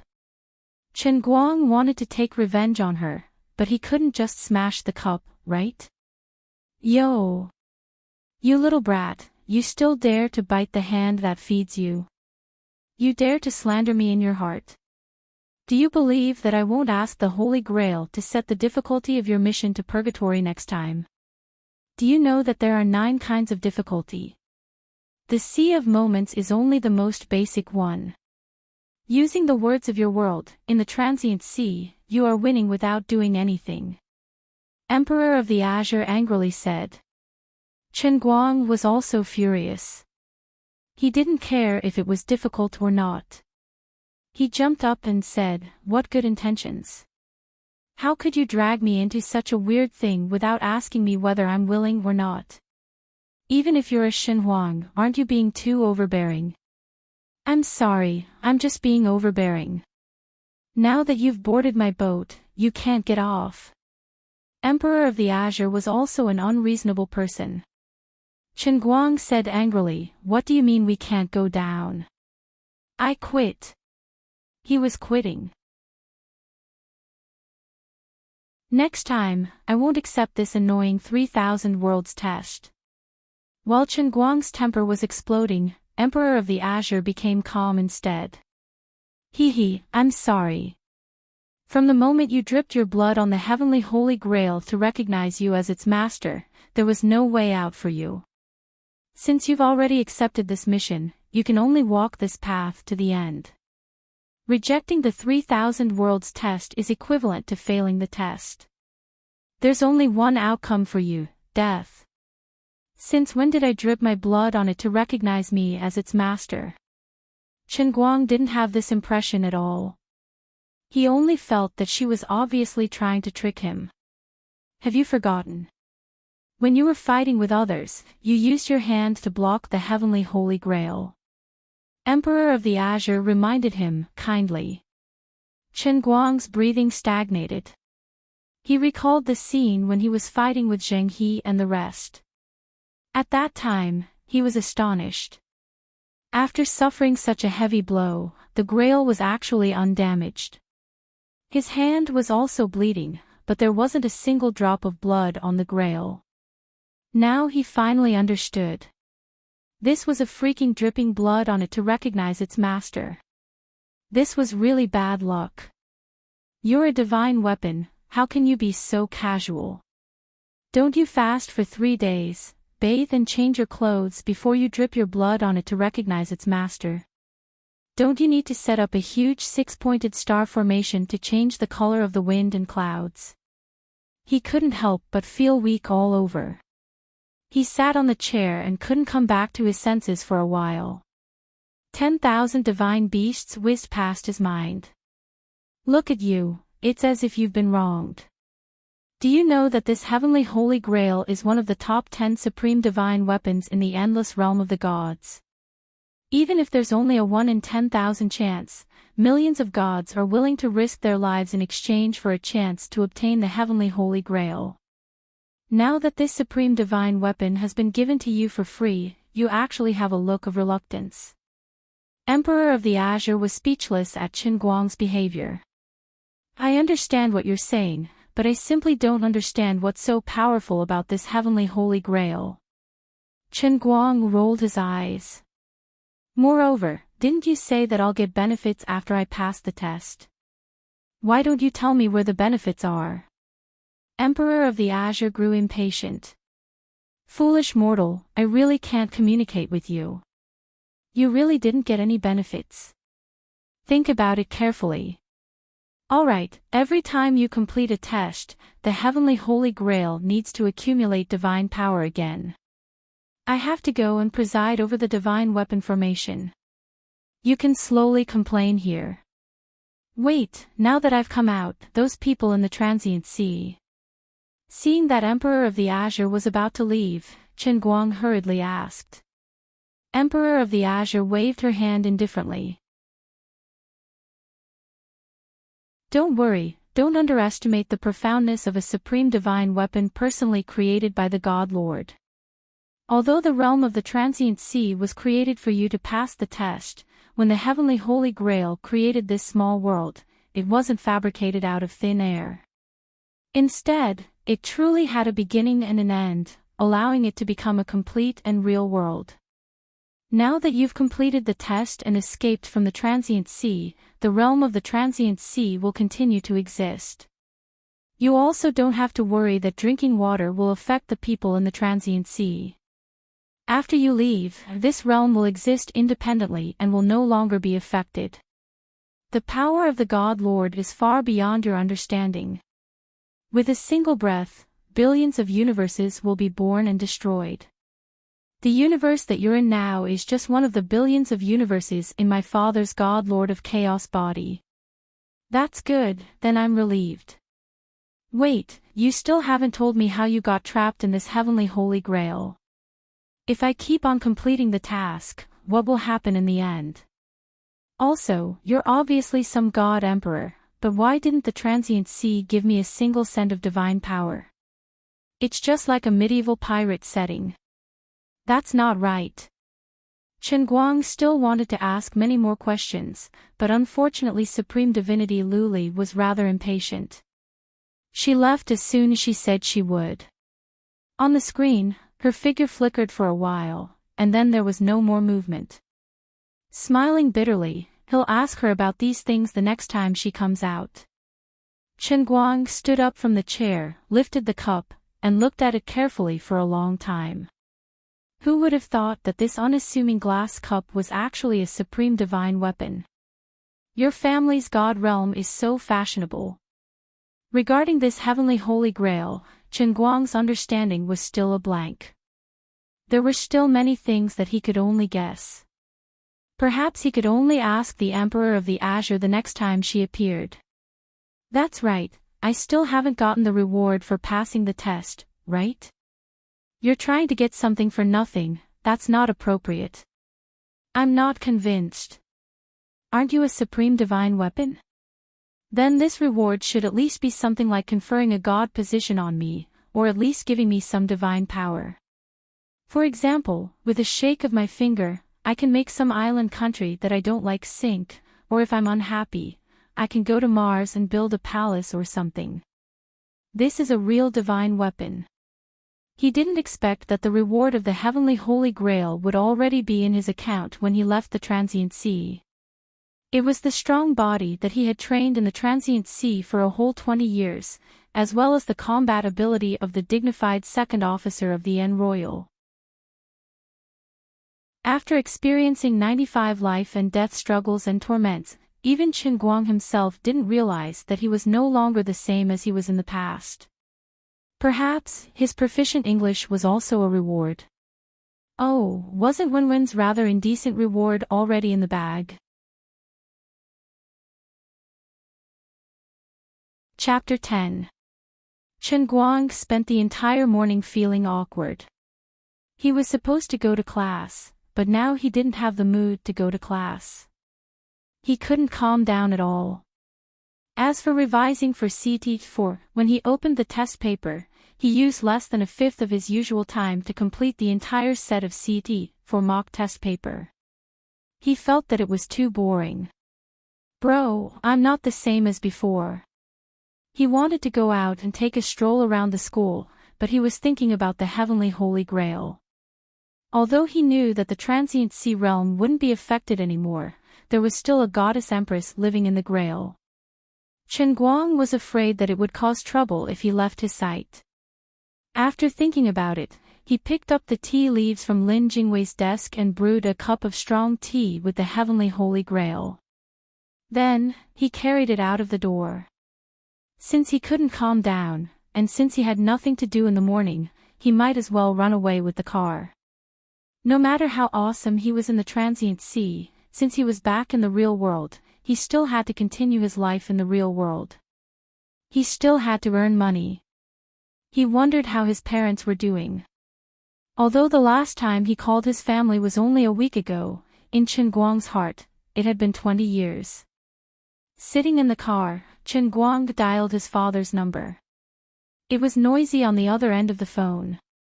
His father should be busy with the purchase of goods at this hour. For the past 10 years, his father had been living at this pace. However, he used to purchase goods for his family's hot pot restaurant, but now he was helping Uncle Zhou's family's hot pot restaurant. "Brat, what are you doing? Isn't it Tuesday today? I remember that you have classes on Tuesday morning, right? Skipping class again. Are you asking for a beating?" Judging from Chen Guoli's voice, Su Tao could tell that Chen Guang was busy. However, he actually remembered that Chen Guang had lessons in the morning. Chen Guang's mouth twitched. "Dad, I do have classes, but it's not important. I'm skipping.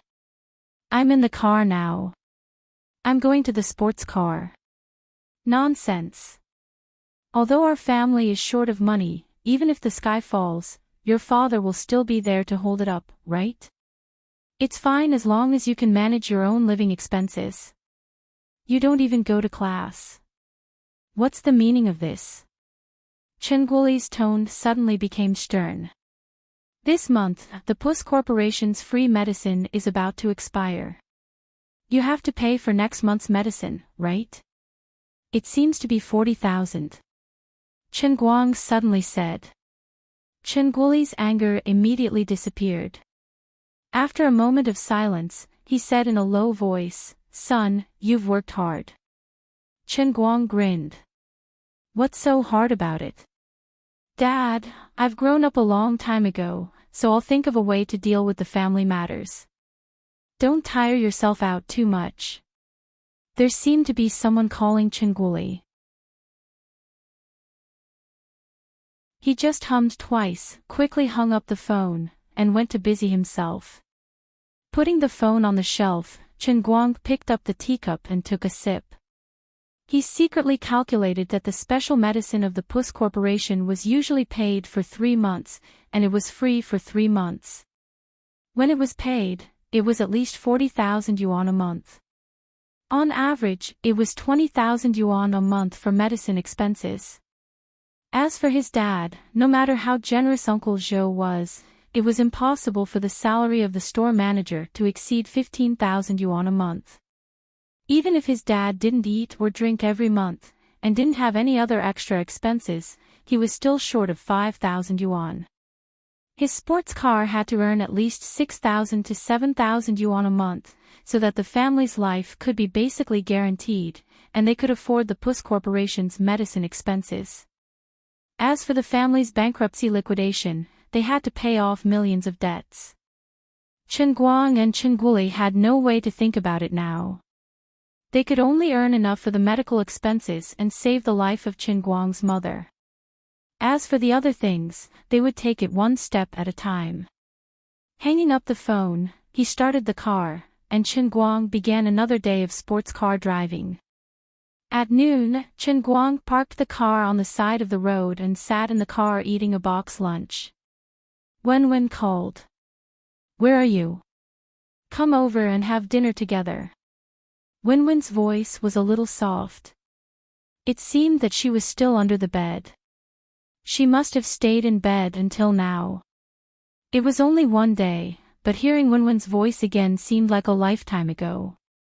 Chen Guang was a little stunned, and then he came back to his senses. "I am outside with the sports car. Let's have dinner together tonight. Don't you have classes in the morning?" Wen was slightly surprised. "I'm not in the mood to go, so I came out with the sports car." Chen Guang secretly wondered what was wrong with these people. This was not the first time he skipped class. Why did it seem like he was a big sinner? Alright, then what about you in the afternoon? Are you going to the library to read? Wenwen said again, don't forget the promise of this lady. After that, the woman even giggled. After chatting for a while, she became sober. I won't go to the library in the afternoon. Don't worry. In short, you can't run away. I'm thinking about you. Let's not talk about it anymore. There's an order. I'm leaving. After Chen Guang finished speaking, he hung up the phone. While playing with the phone, he was restless. If it was still the same level as yesterday, Chen Guang might feel that passing the CT4 exam was very difficult. But today, the old man was different from the past. For the first time, he looked forward to the CT4 exam. He hated that time was too slow. He still had to wait for more than a month. Chen Guang drove the sports car all the way to the afternoon before he slowly drove the car back. In the past, if he drove for an entire day, he would definitely be so tired that his back would ache. When he got out of the car, he could hear the crisp sound of his joints cracking. But today, Chen Guang was amazing. He stayed in the car for at least 8 hours. When he got out of the car, he stretched his waist and moved his body. He actually didn't feel the slightest bit tired. Then he clenched his fists and felt that his muscles were much stronger than before. Chen Guang couldn't help but feel proud. After training hard in the Sea of Time for 20 years, his body wouldn't be inferior to a bodybuilder, right? On the surface, Chen Guang didn't look much stronger than before. But the structure of his entire body's muscles had undergone an earth-shattering change. If he took off his clothes, he would discover that the lines of his muscles could be said to be perfect. His muscles were extremely streamlined. Although he was strong, he wasn't bloated at all. Instead, he was filled with astonishing explosive power. Before he could take 2 steps, Wenwen was actually already waiting for him outside the car park. Seeing him from afar, she quickly walked over. When she got close to Chen Guang, this tomboy suddenly stopped. She looked at him up and down with a bewildered expression. You, who are you? Chen Guang rolled his eyes. Stop messing around. Who else could I be? Wenwen walked over slowly. She squinted her eyes. Something's wrong. Something's really wrong. You can hide it from others, but you can't hide it from me. Hearing those words, Chen Guang was startled. Wasn't Wenwen's gaze a little too formidable? On the surface, he didn't look any different from yesterday. Even if he had grown stronger, there weren't any changes to his physique. This big sister's observation skills were too sharp. Are you Sherlock Holmes or Conan Edogawa? Chapter 11. Just as he was thinking about this, Wenwen waved her hand indifferently. Forget it, forget it. How could it be? Ahahaha. It's okay. Just think of it as me being oversensitive. I'm too nervous. Ahahaha. What are you so nervous about? Are you nervous when you see me? Have I become more handsome? Do you have feelings for me? Is it because when you think about the old man being able to? Do you feel shy deep down in your heart? Dong. Pfft. My lunchbox is about to be beaten out of my face. You violent woman, control your strength a little. Chen Guang's body was bent on the ground. He angrily criticized Wenwen, the violent tomboy who didn't know how to control her strength. In his heart, he was secretly glad that he managed to get away with it. He didn't expect that Wenwen would let him off so easily and pretend that nothing had happened. However, Chen Guang knew that she must have discovered something. She was extraordinarily good at fighting. Chen Guang couldn't help but wonder if it was because she was also an expert that she could see through the seemingly inconspicuous but earth-shattering changes in his body. Also, did she sense the smell of blood that he tried hard to hide? However, since Wenwen didn't take the initiative to point it out, Chen Guang wouldn't look for trouble. He really couldn't explain this kind of thing to Wenwen. The two of them walked out of the school gate and went to the snack street at the back of the school. On the way, Wenwen saw the hot pot restaurant next to them. She was a little hungry, but she didn't ask to eat hot pot in the end. After what happened in Chen Guang's family, Wenwen didn't want him to recall it. Although she usually looked careless, she was quite meticulous sometimes. In the past, Chen Guang's family had opened a hot pot restaurant in his hometown. Furthermore, it was the largest hot pot restaurant in the county, with the best business. However, last year, something big happened in the restaurant. Nearly 100 people got food poisoning in Chen Guang's family's hot pot restaurant. Just the compensation alone broke his originally wealthy family into pieces. Chen Guang knew that with his father's careful business, there was absolutely no problem with the ingredients. It seemed like a simple case of food poisoning, but there must be a deeper reason behind it. However, this matter had become an unsolved case. At the time of the incident, Chen Guang's father wasn't in the restaurant, so no one knew what the problem was. Although Chen Guang swore to find the truth behind the food poisoning incident, even the police couldn't find any clues, so how could a student like him do anything? After that, Chen Guang's family couldn't recover. Not only did they go bankrupt, but they also owed more than 5 million yuan in debt. When it rains, it pours. After more than 2 months, just when the family tried their best to get Chen Guoli out of detention for more than 2 months, Chen Guang's mother was diagnosed with an illness. On average, she needed 20,000 yuan in medical expenses every month. Therefore, as a university student, Chen Guang had no choice but to drive a sports car to earn money. "Do you want to eat hot pot?" Chen Guang's observation skills were sharp. Wenwen grinned. "Yes, I do. I'm just afraid that you'll be sad." Chen Guang waved his hand indifferently. "What's there to be sad about? I'm not a little girl. I'm not that weak. Let's go. It's my treat today. I haven't eaten hot pot in a long time. I miss it." The two went upstairs together. Wenwen glanced at Chen Guang and found that he was still holding the cup in his hand. She wondered, "Why do you carry your cup everywhere you go? You didn't have this habit before." Chen Guang smiled and said, "Don't I want to read and drive a sports car recently? I'm afraid that I can't keep up with my energy, so I made a cup of tea and carried it with me. When I'm tired, I can take a sip. It feels great. Tea is not a stimulant. It feels great. You look like an old man. My grandfather is like you, holding a purple clay teapot wherever he goes. If you want to pretend to be a petty bourgeoisie, at least get a purple clay one. The fiberglass cup is too much." Wenwen said as she grabbed the cup from Chen Guang's hand and looked at it. "Hey, so vulgar.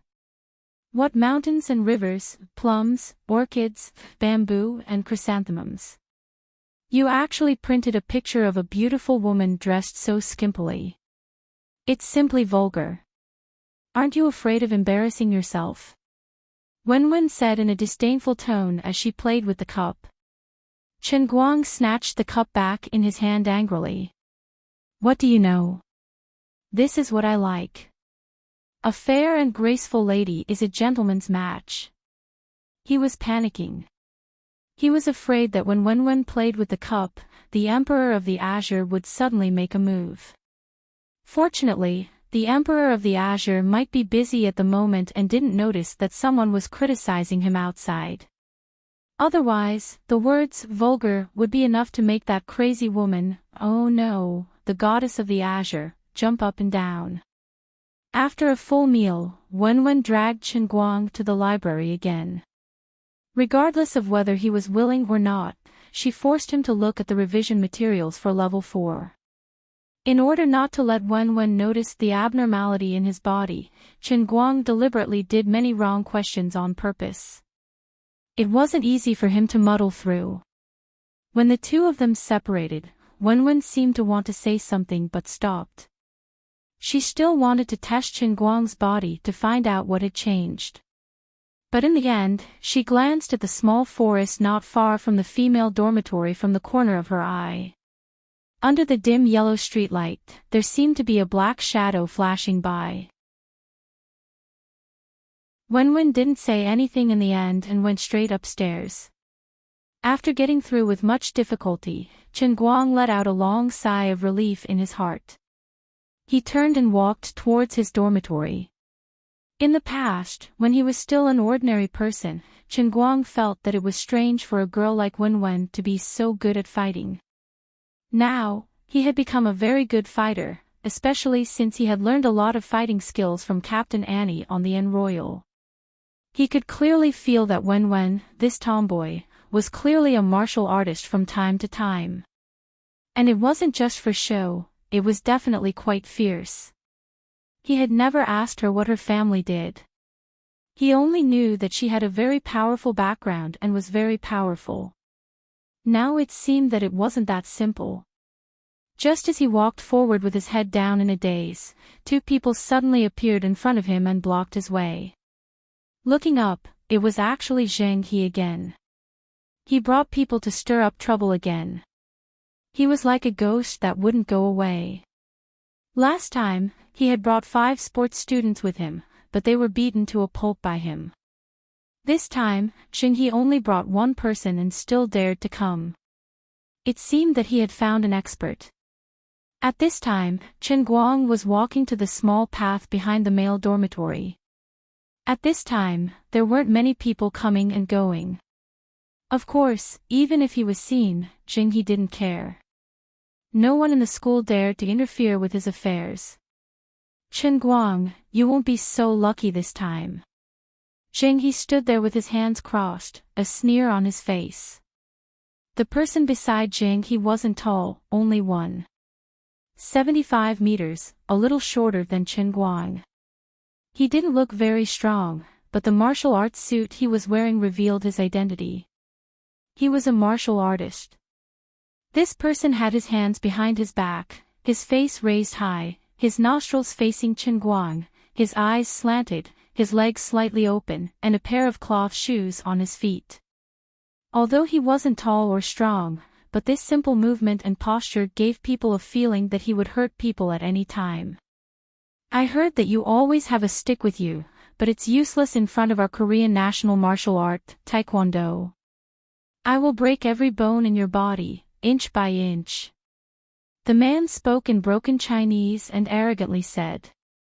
Taekwondo. Chen Guang raised his eyebrows.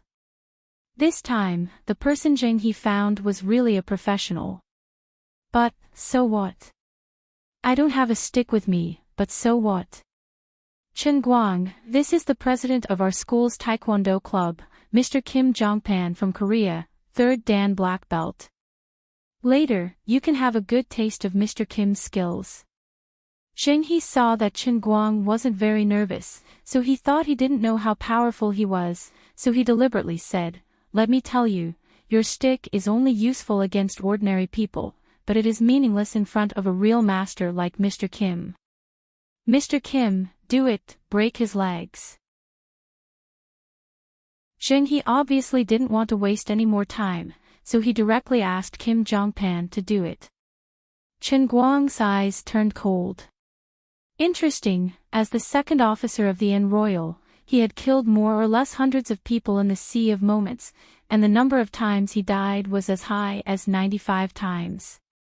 This was also a skill that he gained from climbing mountains of knives and seas of fire. I want to see the power of this so-called Taekwondo. Let's see whether your 3rd Dan Black Belt is more brutal, or my second officer's killing methods are more incisive. Zheng He wouldn't even dream that after one night, Chen Guang was still the same Chen Guang, but there was a change in him. Chapter 12.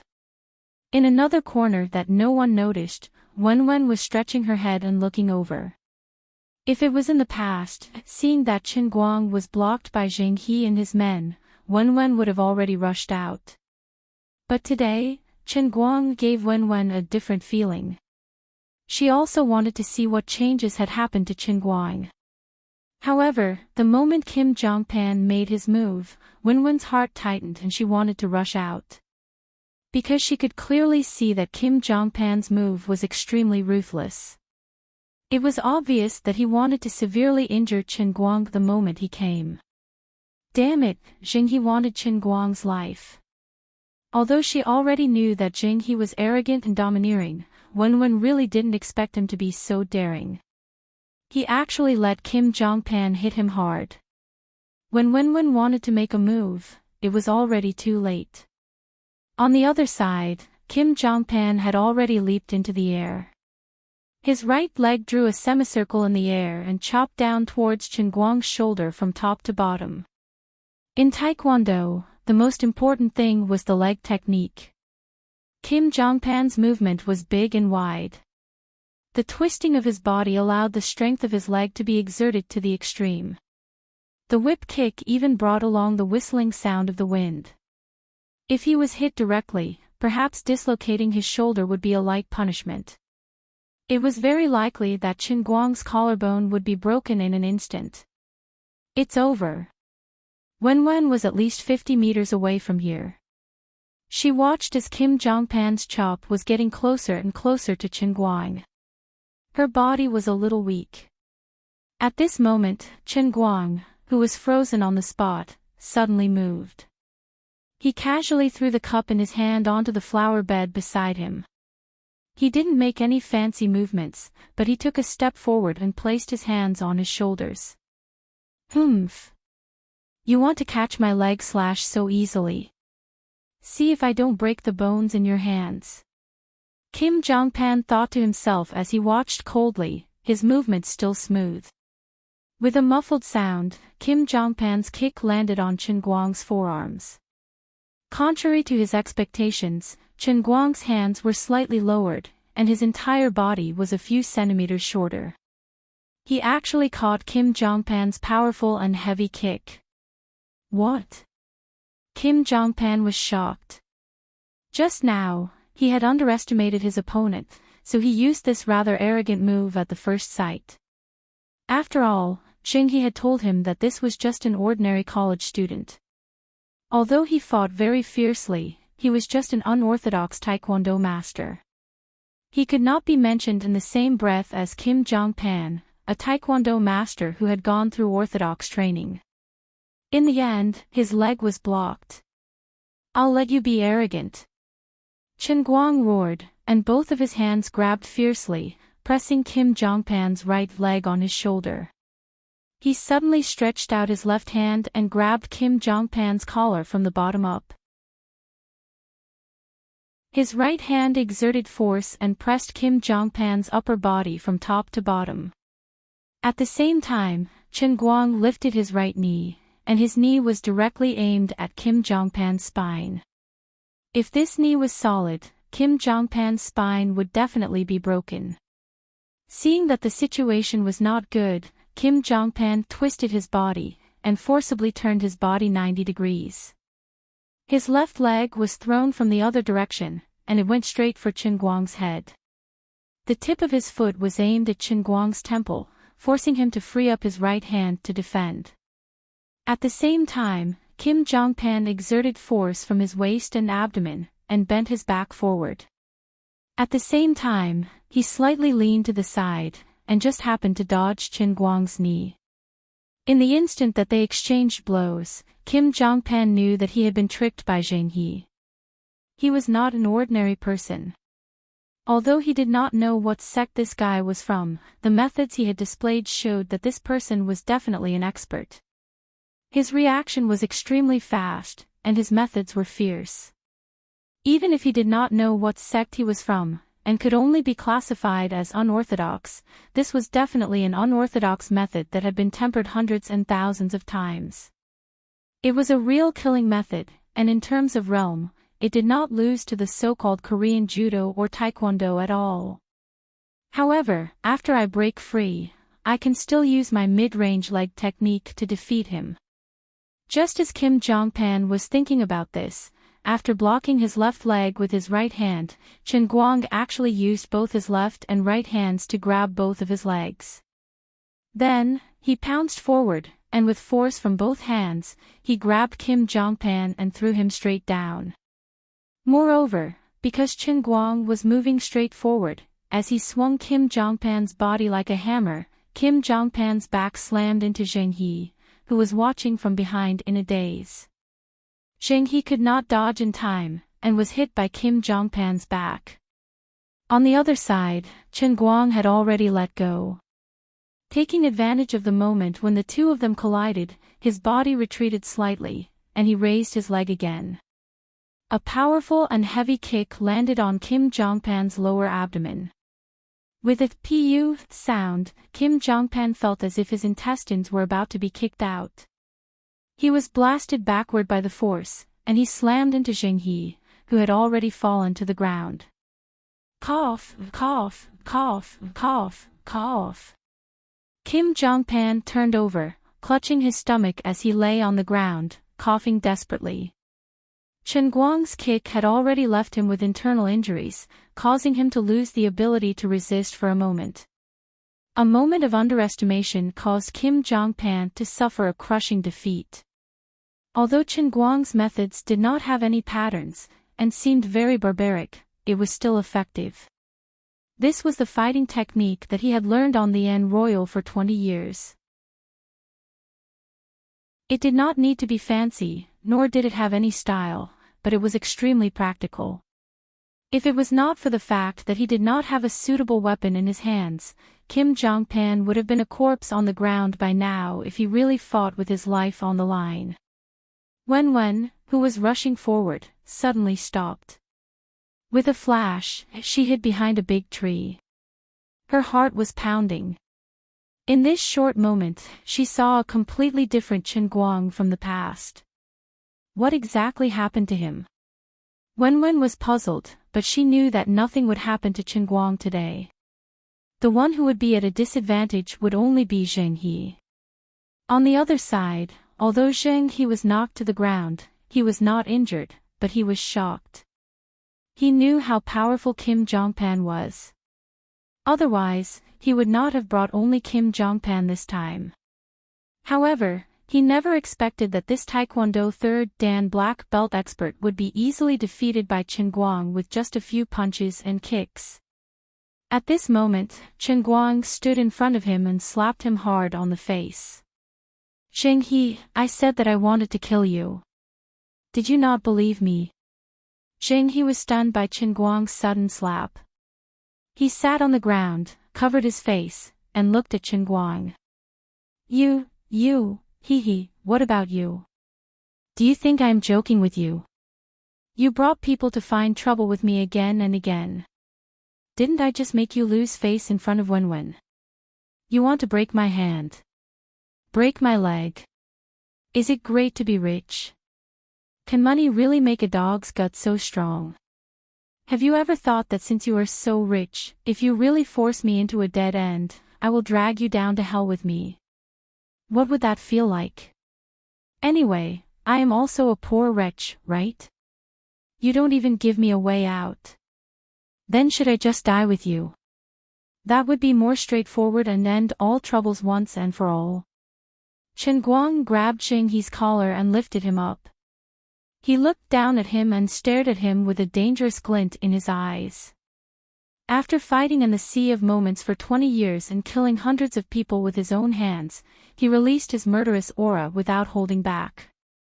Chen Guang also knew that with Zheng He's family background, if he was determined to not let him off and continued to pester him, sooner or later, he would really be smashed to death by this guy with money. Money can make the devil push the millstone, it can also make people crazy. Maybe there would really be a day when Zheng He got involved in a murder case and he would need to pay the price to become a mature and steady rich second generation. However, Chen Guang didn't want his life to become a stepping stone for Zheng He's growth. He had to let Jinghe understand that even though he was poor, he was still a wolf. If you force me into a dead end, I will drag you along with me. At this moment, Chen Guang indeed had such a plan. As long as Jinghe showed such thoughts again, he would really think of a way to take Jinghe's life. After killing many people in the Sea of Moments, Chen Guang already had his own experience in killing people. It was unknown who was the lucky one. Under Chen Guang's naked threat, Jinghe was afraid. This time, he was really afraid. Chen Guang, calm down, calm down. I didn't mean it that way. Jinghe said with a trembling voice. Chen Guang continued to stare at him. Then what do you mean? You better make it clear at once. Either you give me a reason to kill you, or you give me a reason to spare your life. In my logic, there is no such thing as a compromise. Today you brought a taekwondo expert to find trouble with me. Tomorrow, how would I know if you will directly find an assassin? After all, in your eyes, you can do whatever you want with money, right? Jinghe shook his head like a rattle drum. I didn't think that way, I really didn't. Fine, I will let you off today. I will warn you for the last time. If you are interested in Wenwen, then you can go chase her yourself. It has nothing to do with me. Of course, Wenwen wouldn't be interested in trash like you. As long as you don't come and bother me. Chen Guang threw Jinghe on the ground heavily. He turned around to pick up the heavenly holy grail and walked towards the dormitory. If it wasn't as a last resort, he wouldn't really kill Jinghe. Right now, he was just threatening him. After all, this was the real world and not the Sea of Time. The lives in the real world were much more valuable than the lives in the Sea of Time. Chen Guang also wouldn't easily turn himself into a wanted criminal. There was still such a heavy financial pressure at home. He still had to support himself with his father. Wenwen, who was hiding behind a big tree, heard the last words that Chen Guang said to Jinghe. Bitterness appeared on her face. Did he really think that way? It doesn't matter if others come to chase me. Although she didn't know why Chen Guang's body would have such a change, Wenwen knew that she couldn't take the initiative to ask him. Perhaps, one day when he was willing to take the initiative to tell her, he would naturally tell her. Why should she ask? Even if he was much better at fighting than before, the two of them were still people from different worlds, weren't they? His thoughts weren't wrong. Before returning to the female dormitory, Wenwen's gaze turned towards the small forest at the side.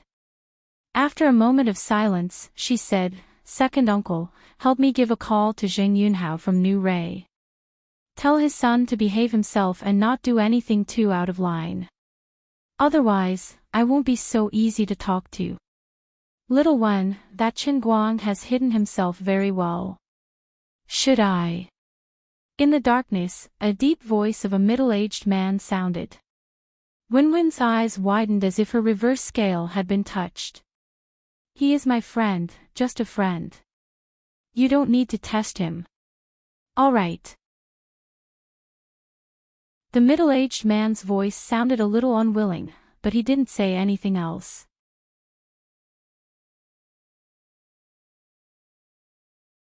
Chapter 13. In the end, second uncle didn't listen to Wenwen's request. Although his duty here was to secretly protect Wenwen's safety, in the family, he was Wenwen's elder, not her follower or bodyguard. It was impossible for him to completely follow Wenwen's arrangements. Especially when he suddenly discovered that Chen Guang, who had been close to Wenwen for 3 whole years, seemed to have changed into a different person overnight. This kind of earth-shaking change, Wenwen could still hold it in. However, second uncle was an old man and had seen a lot of things, but he had never heard of such a thing. Chen Guang's change was too big, and it made him instantly alert. Therefore, second uncle felt that there was only one possibility, and that was that this Chen Guang wasn't an ordinary person from the beginning. It was just that he had been hiding very well in the past, pretending to be an ordinary person and slowly getting close to Wenwen. Today, he was forced into a desperate situation by Jinghe, so he had no choice but to show some of his true abilities. Humph. I don't care if you're a spy sent by any family or a traitor. It's my dereliction of duty to let you hide by Wenwen's side for a whole 3 years. However, let me personally make a move and test your skills. I'll definitely be able to find some clues from your inner force. Don't even think about hiding anymore. Looking at the middle-aged man in linen clothes in front of him with lean short hair, Chen Guang felt creepy. He also didn't know what was going on. Today, after the run, he didn't go to find Wenwen, but went straight back to the dormitory. In the end, he met this man on the way back. This strange middle-aged man opened his mouth and asked Chen Guang to go to the remote grove behind the dormitory to have a heart-to-heart talk. Faced with this kind of excessive, unreasonable request, Chen Guang at that time refused. I'm not familiar with you. You're already so old, and your arms and legs are old. What if I deal with you like how I dealt with Kim Jongpan and accidentally injure you? Chen Guang expressed extreme disdain towards this middle-aged man. However, his aloofness and arrogance persisted until this man slapped a birch tree that was as thick as the mouth of a bowl, leaving a 2-finger-deep palm print on the tree trunk. Then, the tree collapsed with a loud bang. Chen Guang only wanted to say 2 words in his heart about the middle-aged man's attitude and means when he invited him to have a heart-to-heart talk. Uncle, let's talk this out. Don't get physical, okay? We are both cultured people, and we have to be reasonable in everything. I respect you as an elder, and I will not go against what you say. It was impossible for Chen Guang to remain calm. Although he was the second officer of the En Royal, and although he was quite good at fighting, and had taken advantage of the fact that Kim Jongpan had underestimated him yesterday, he had easily defeated this so-called third Dan Taekwondo black belt. But I'm still a normal person. Tell me, why did you leave a palm print on the tree with just 1 slap? If you're so powerful, why didn't you say so earlier? You want to ask me something in the woods. Although I don't know what you want to do, I can't just not give you some face. Standing beside the woods, the cool summer breeze blew on Chen Guang's body, making him feel chilly. Mister, if you have something to say, just say it. There's no one else here, so there's no need to go into the woods, right? Stopping at the edge of the woods, Chen Guang was unwilling to take another step forward. Based on his understanding of the school's surveillance system, the 2 of them were standing at the boundary of the surveillance cameras. If anything happened here, they would be able to find traces from the surveillance cameras. If he really followed this person into the woods like a fool, he was afraid that he would really be at the mercy of this person. This uncle's strength was too frightening, he had no choice but to be afraid. The reason why he was willing to follow this strange person a few steps was because Chen Guang had fought in the Sea of Moments for 20 years, so he was very sensitive to the killing intent of others. Although the middle-aged man had a rigid, zombie-like face, he did not reveal any real killing intent. Although he did not know where he came from, there shouldn't be any irreconcilable hatred between them. Humph. Cowardly rat. Seeing that Chen Guang did not even dare to follow him into the woods, the second uncle only snorted coldly, then suddenly turned around and punched towards Chen Guang's abdomen. At this moment, Chen Guang felt his hair stand on end. This person's seemingly simple punch actually gave him a feeling that he could not resist. In the Sea of Moments, although Chen Guang had not gone through any systematic training, he had experienced tens of hundreds of battles and faced many life and death situations. But this was the first time he had felt this way because of someone else's punch. So savage. Before he could think about what was going on, Chen Guang raised his hands and blocked in front of the middle-aged man's fist. With a bang, Chen Guang was forced back several steps by the force of the punch, his back hitting a tree before he could barely stabilize himself. But his arms felt extremely numb, and he could not even lift them up. Just who was this person? So powerful. When he was hit, other than the man's own strength, there seemed to be a strange force circulating in his hands for a short period of time. If it wasn't for his quick reaction, he would have been injured by taking a few steps back and dispersing the man's strength. Strange, no inner strength. After the middle-aged man in front of him punched, he did not continue to chase after him. Instead, he had a strange expression on his face and looked at his own hands in confusion, as if he did not dare to believe something. How come you don't have inner strength? The middle-aged man suddenly took a few steps forward and asked. Chen Guang scratched his head in confusion. What inner strength? Are you talking about Qigong? I have never learned it. I have no idea what you are trying to say. It really doesn't seem like he is pretending. It seems like he really doesn't know. Second uncle muttered in a low voice. He had never doubted his own judgment of people. If Qin Guang was really a threat to Wenwen, he would have eliminated this hidden threat long ago. Today, he could not restrain himself from probing Qin Guang, but it was only because Qin Guang had changed too much last night. Humph. You're on your own. After confirming that Qin Guang had not practiced any internal martial arts, and that he was only good at fighting because he was strong enough, second uncle was no longer interested in probing him. At the same time, the phone in his pocket vibrated. It seemed that Wenwen had sensed his actions and called to vent her anger. The middle-aged man suddenly turned around and disappeared into the depths of the small forest. Only then did Qin Guang come to his senses. That's right. The method he used to numb my hands was most likely the inner strength he was talking about. Heavens, it doesn't matter if this person is crazy or not, that's the standard of inner strength. Senior. Don't go. Senior, please wait. Senior, do you think I am talented? Are you interested in taking me as your disciple or something? Senior. Senior, come back. Chen Guang ran into the forest, but the other party had already disappeared. Hey! I missed my chance. Chen Guang was so angry that he stomped his feet and went back in embarrassment. Chen Guang had forgotten that when he first met Wenwen, he was accidentally punched in the stomach by Wenwen and almost suffered internal bleeding. In fact, Wenwen also had inner strength. It was just that at that time, Chen Guang was still a standard ordinary person. In addition, Wenwen's inner strength was not as obvious as the middle-aged man's today, so he didn't notice it. However, when he chased after him, second uncle, who was hiding behind the tree, was completely convinced that this kid was really just an ordinary person. Humph, you still want to take me as your master? You're really stupid.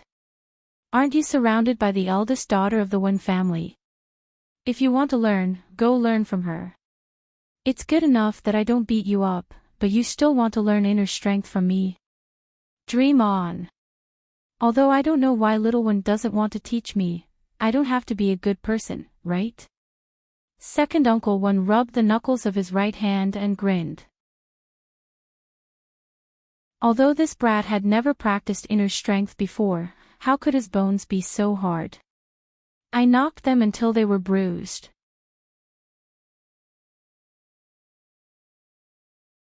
Chapter 14.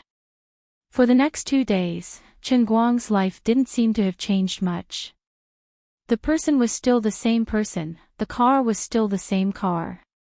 When he was in a good mood, he would go to class. When he was in a bad mood, he would run a car and earn a few $100s. When he first came out of the realm of the transient sea, Chen Guang still felt that since he had become so awesome and had become the God Emperor, oh no, the Redeemer that Emperor of the Azure mentioned, then shouldn't there be some divine light descending from the heavens, an auspicious sign appearing, and a meteoric rise?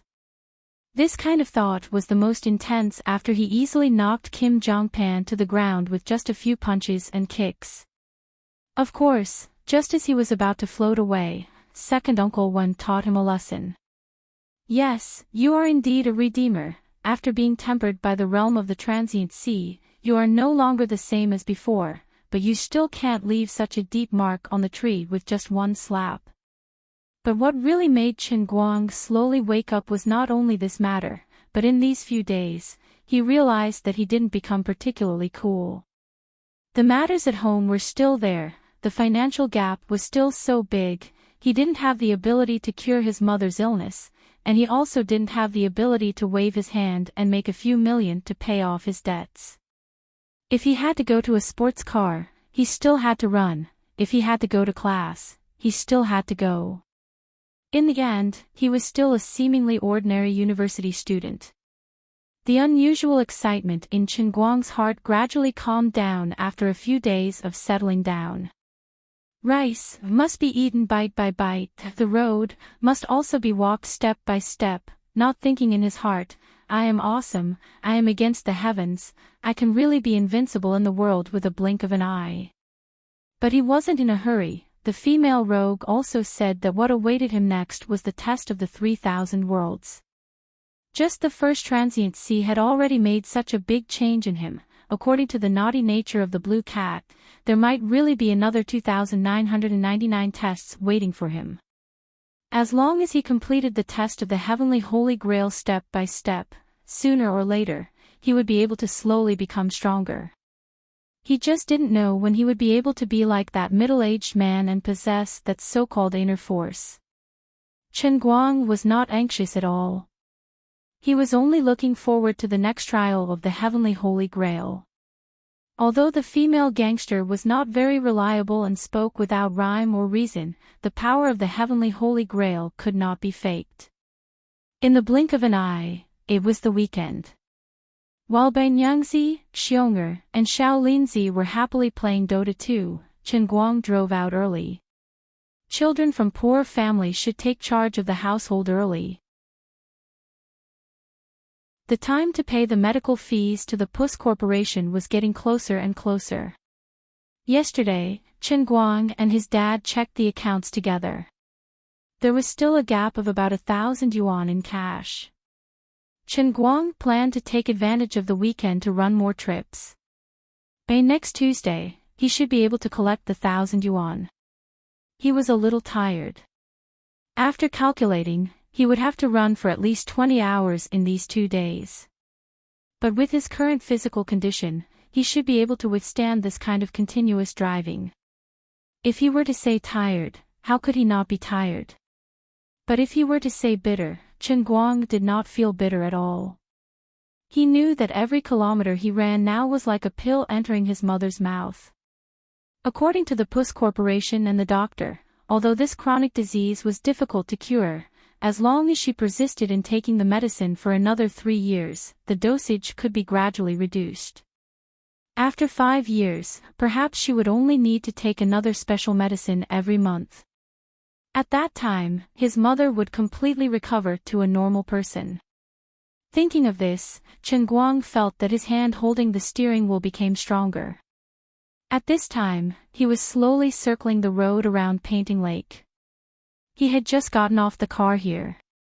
It was 2 girls who took a taxi from the Duchuan Film Academy. They were quite beautiful and lively, and they kept chattering in the car. They were not as difficult to deal with as some of the beautiful female passengers who sat in Chen Guang's car. Especially when they heard that Chen Guang was also a student of Gokyo University, they found a common language after they came out on the weekend to drive a sports car. These 2 girls came from the school to Painting Lake. It was said that there would be a film crew shooting at Painting Lake today, and there would be a lot of big stars. The 2 girls did not expect to be chosen by the big stars in the film crew and enter the entertainment circle. They just came to chase stars and experience the feeling of a film shooting at a close distance. When they got off the car, the 2 girls invited Chen Guang very enthusiastically to park the car at the side of the parking lot and watch the excitement with them. Although the two girls were very enthusiastic, Chen Guang still rejected them. Beautiful girls were good, and stars were wonderful, but earning money was more important. Before the incident at home, Chen Guang might have had some extra thoughts about these two girls from the film academy. But now, he really did not have those thoughts. He no longer had the capital to be naive. Moreover, although these two girls were from the performance department of the film academy, they were actually not as beautiful as Wenwen. Chen Guang felt that although he was a loser, his standards had been forcibly raised by Wenwen. Thinking about it carefully, he did not know whether it was lucky or unlucky to have such a close friend. Painting Lake was especially lively today. Many people were leaning on the stone lion railings by the lake and looking into the lake with binoculars.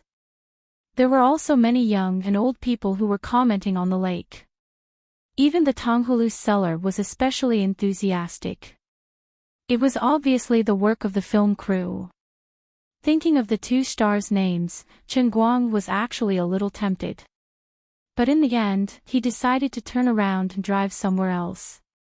He would not be able to get any more orders at Painting Lake for a while. How could the people here bear to leave when they heard that Jin Shiyue and Jiang Yage were shooting at the lake?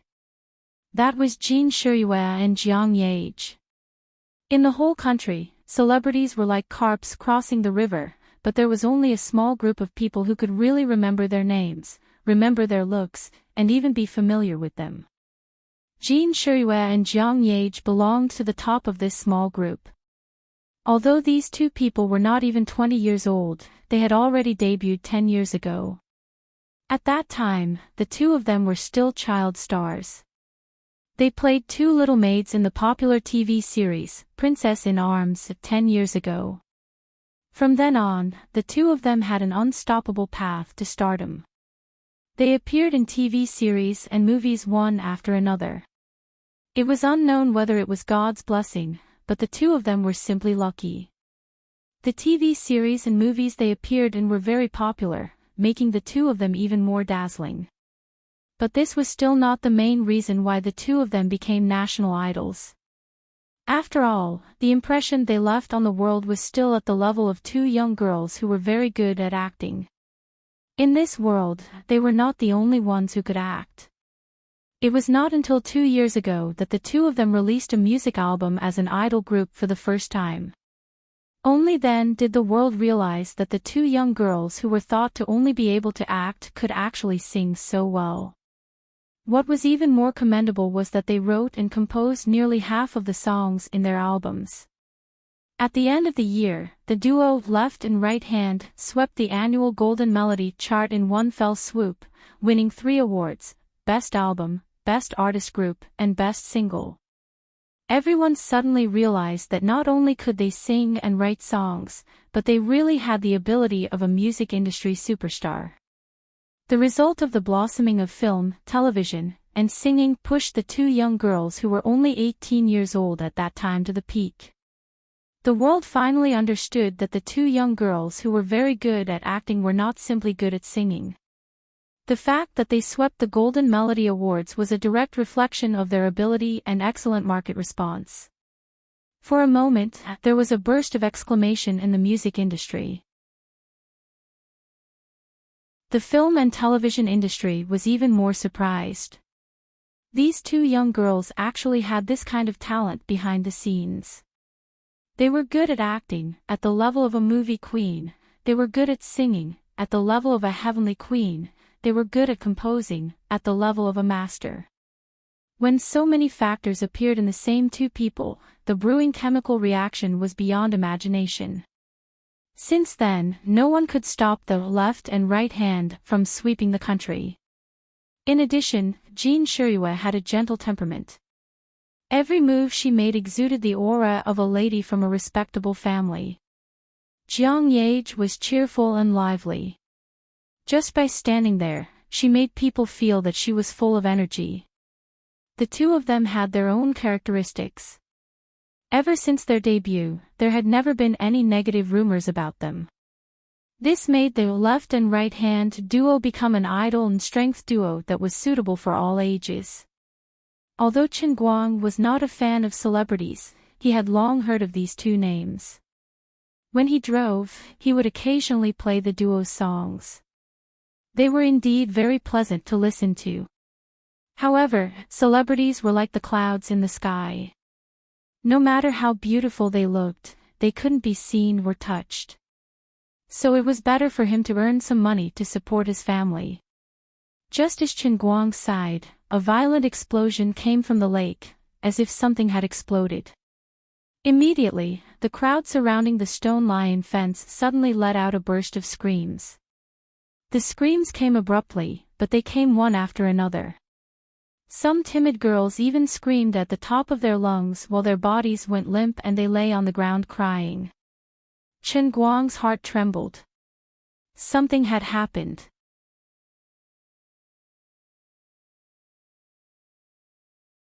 Chapter 15.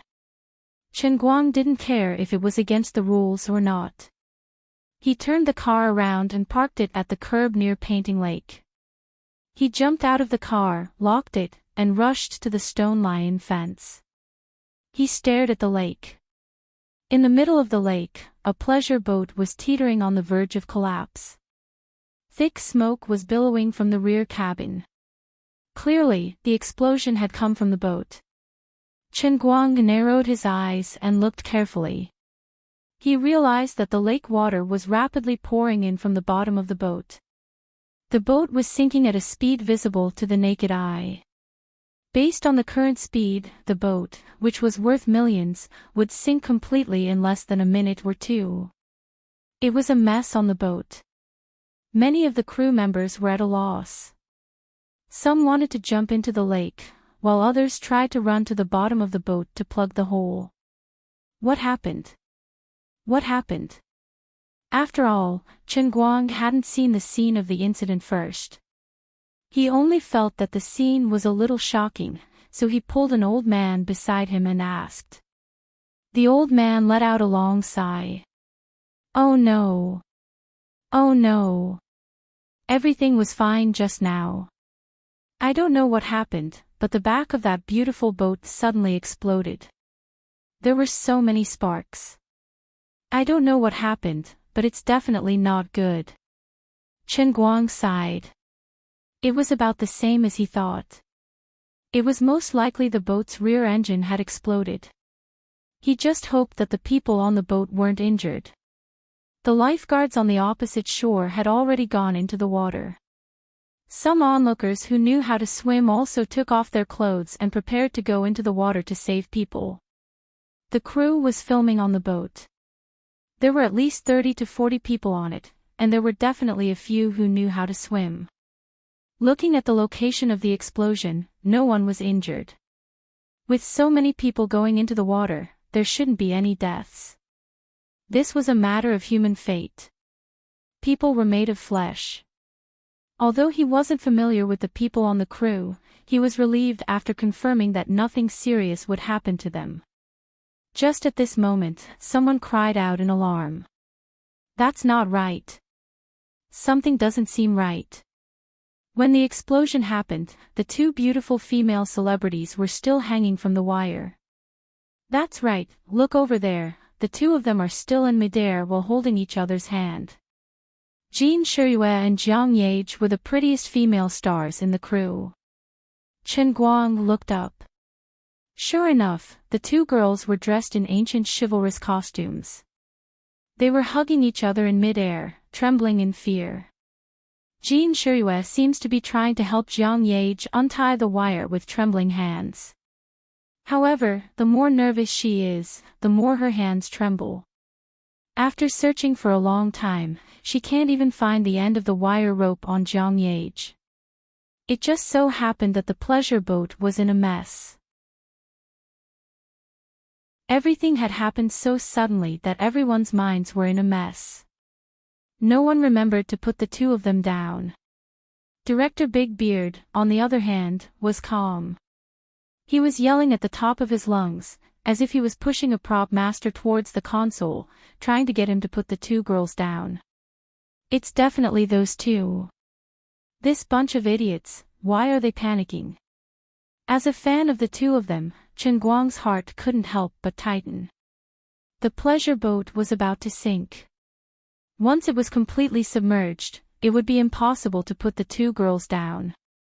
The others might be able to escape from the pleasure boat, but the two of them were still tied to the boat by the wire. They were going to sink to the bottom of the lake. As the pleasure boat was in the middle of the lake, the lifeguards there had just entered the water. It was a few hundred meters away. By the time they swam to the boat, it would have sunk completely. D***it. I can't care so much anymore. Chen Guang was hot-headed. He started to take off his clothes. Luckily, it was summer. He was only wearing a t-shirt. Unfortunately, he was wearing pants because of the company's requirements. At this critical moment, there was nothing to be embarrassed about.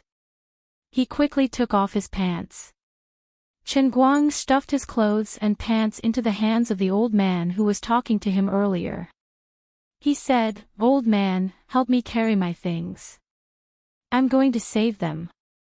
After saying that, Chen Guang, wearing only his underwear, stepped onto the stone lion fence and dove into the lake. The water was at least 6 to 7 meters above the stone lion fence. Chen Guang dove into the water. His posture in the water was a perfect 80. He didn't make a big splash. He twisted his body in the water. Using the momentum of the water, he jumped far away like a fish. After living in the Sea of Moments for 20 years, he had turned a non-swimmer into a non-swimmer. This couldn't be helped.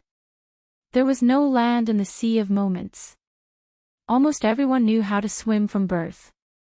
When Chen Guang told Captain Annie that he didn't know how to swim, the violent female captain only did one thing. She lifted her leg and kicked Chen Guang into the sea. In a world without land, swimming was the same as walking. It was a basic survival skill. 10 seconds later, Chen Guang was back on the surface of the water. He started to wave his arms and swim forward. His legs hit the surface of the water rhythmically. Every time his sturdy arms paddled, he would fiercely rush forward. He was simply like a speedboat. He set off half a minute later than the lifeguards on the other side. However, it didn't take long for him to surpass the lifeguards. Chen Guang's astonishing swimming speed caused the onlookers on his side to cry out in surprise. On the other side, the boat had already started to tilt to the side. Many people had already fallen into the water.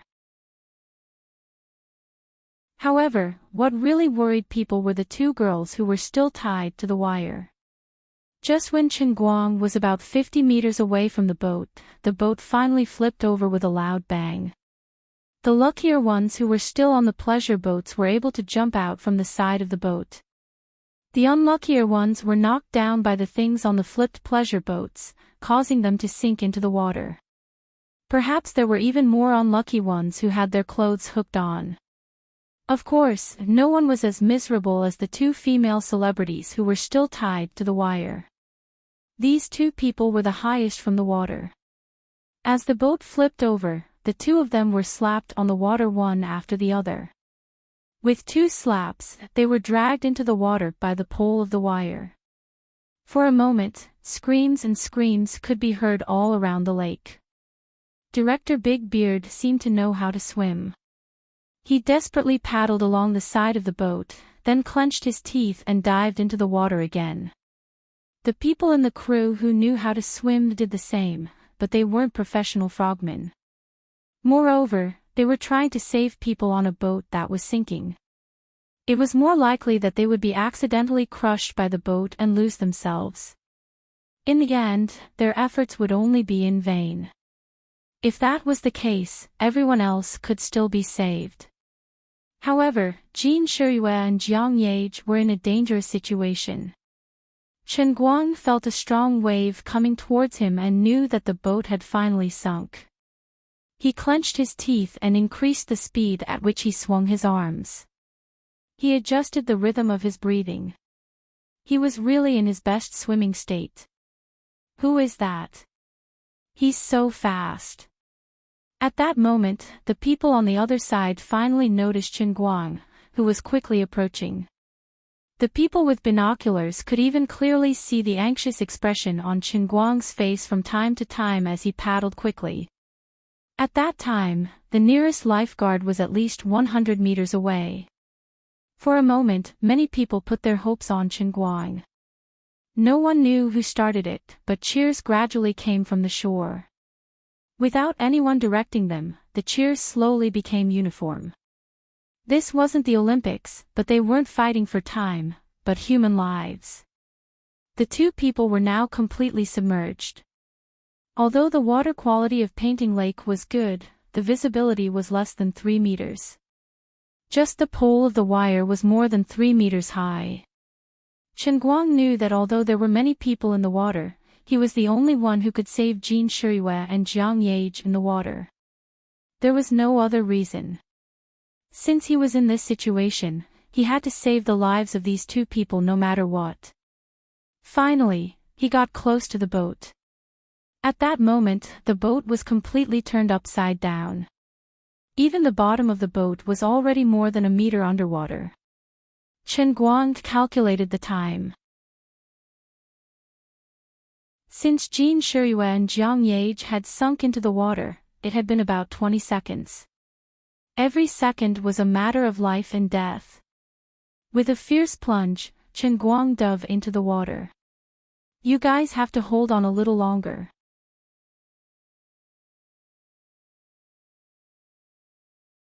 Chapter 16. Chen Guang dove into the water. Even though it was summer, the water was still very cold.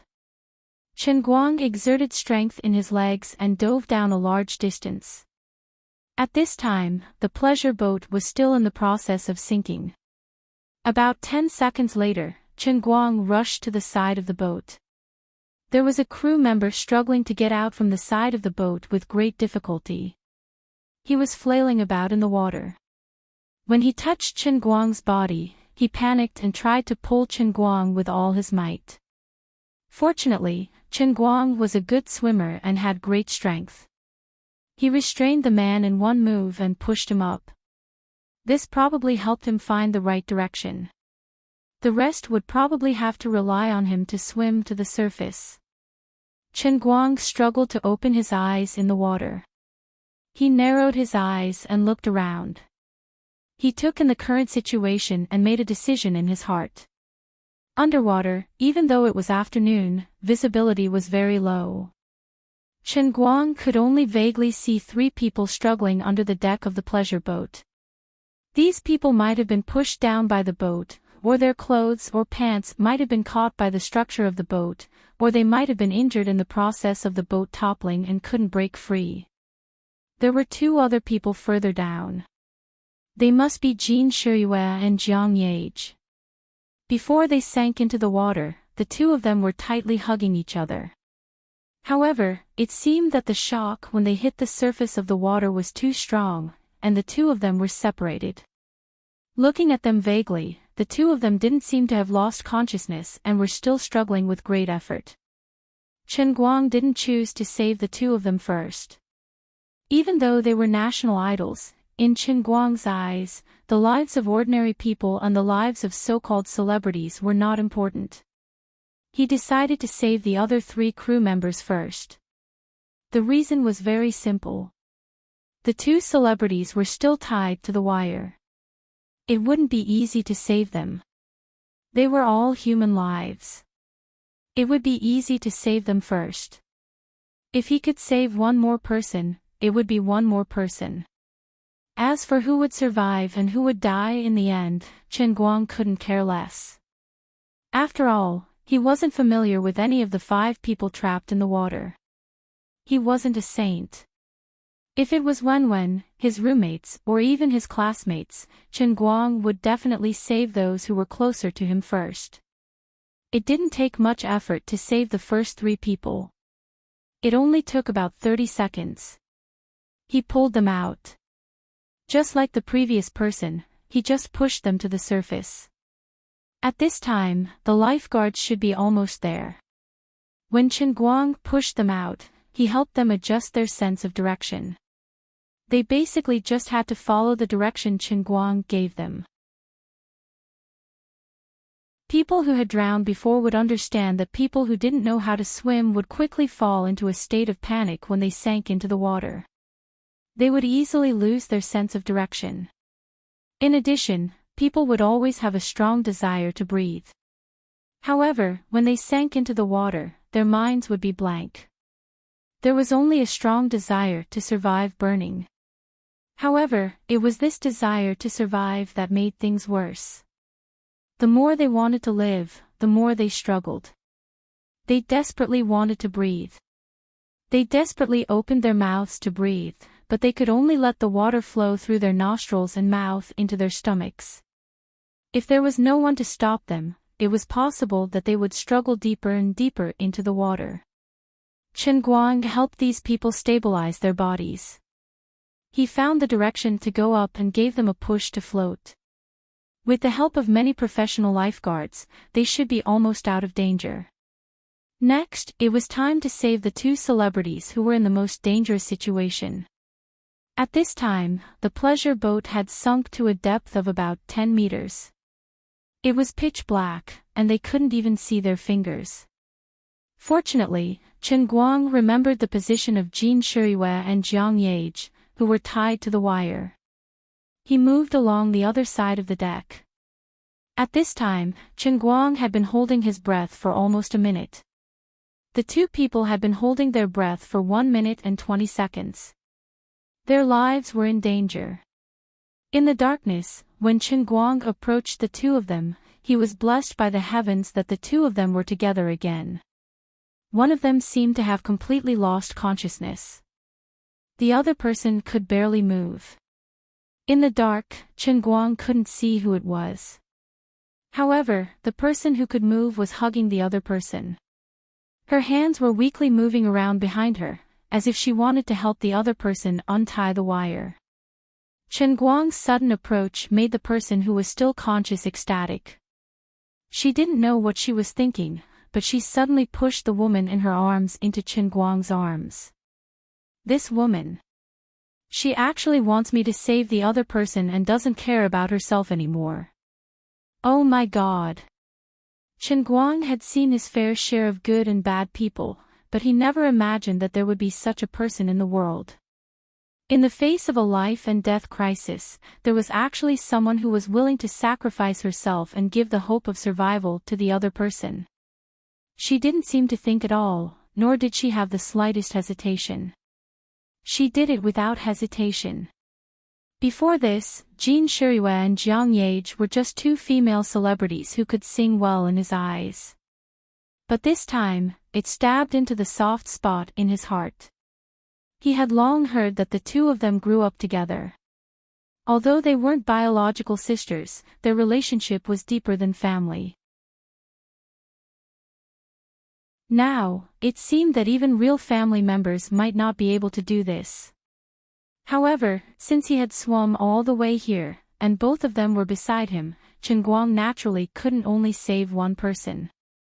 Imitating the previous woman's movements, Chen Guang felt around the unconscious person's body. He was not a professional, and he didn't know how the wire rope was fixed on a person's body. He thought that there must be some special switch, and it wouldn't be a simple rope knot. Time was tight, and he didn't have any thoughts of not touching a man and a woman, nor did he have any evil thoughts. He searched the woman's body through the thin ancient dress, along the fixed band of the wire. He didn't even miss the crotch. After all, it was dark in the water. Sometimes, even Chen Guang didn't know where he was touching. Finally, he found a secret button on the woman's lower abdomen. It seemed to be a bit tight. He had never operated this thing before, so he had to use brute force to pull it open. After freeing this person, Chen Guang held her with one hand and paddled to the woman who had floated 2 or 3 meters away with the other hand. At this time, another 10 seconds had passed, and the woman had not completely fainted. Her hands were still unconsciously touching her lower abdomen. However, her movements had become extremely slow, and even after touching for a long time, she still couldn't find the place. As Chen Guang approached, she seemed to suddenly wake up a little, and her body wrapped around Chen Guang like an octopus. Unfortunately, before she had time to hug him tightly, her body stiffened again. Her neck suddenly rose, and her neck turned backward. This time, she completely fainted. This posture made it convenient for Chen Guang. He first used his feet to clamp the other woman, and then stretched out his hands to touch the woman's waist and abdomen. He repeated the same trick and freed her from the wire. Immediately, Chen Guang pulled one woman with each hand and stepped on the wire support column. He suddenly kicked his legs, jumped out from the side of the boat, and began to rush to the water. At this time, Chen Guang had been in the water for more than a minute and a half, and the two women had been drowning for nearly 2 minutes. Whether they could survive or not really depended on God's will.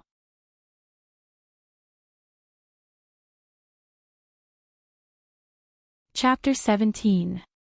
Although there was no way to paddle with both hands, with Chen Guang's swimming ability, even if he only used his legs, his speed was still extremely fast. He had also held his breath for a long time. After repeated high-intensity movements in the water, he was extremely exhausted, but the two women in his hands were getting more and more dangerous. He could not rest. In particular, the woman on Chen Guang's right side, who had already fainted, was in the worst situation. Chen Guang's arm went around the woman's back and used the crook of his arm to hold her, but his palm was pressed on her chest. The woman's heartbeat was already extremely weak, as if it would stop at any moment. The other woman's condition was slightly better, but not much better. When Chen Guang finally rushed out of the water with the two women, the onlookers by the lake couldn't help but cheer. Those with sharp eyes had already recognized the two women in Chen Guang's arms as Jin Shuyue and Jiang Yage, the two female stars. Not far ahead, the lifeguards were also approaching one after another. At the front was a lifeboat. Director Big Beard was lying next to the lifeboat, looking around anxiously. He knew that when the boat overturned, the two female stars were still tied to the wire. He was afraid that this time, they would not be able to survive. If these two women died in the process of shooting his movie, he was afraid that his career as a director would come to an end. This was just a small matter.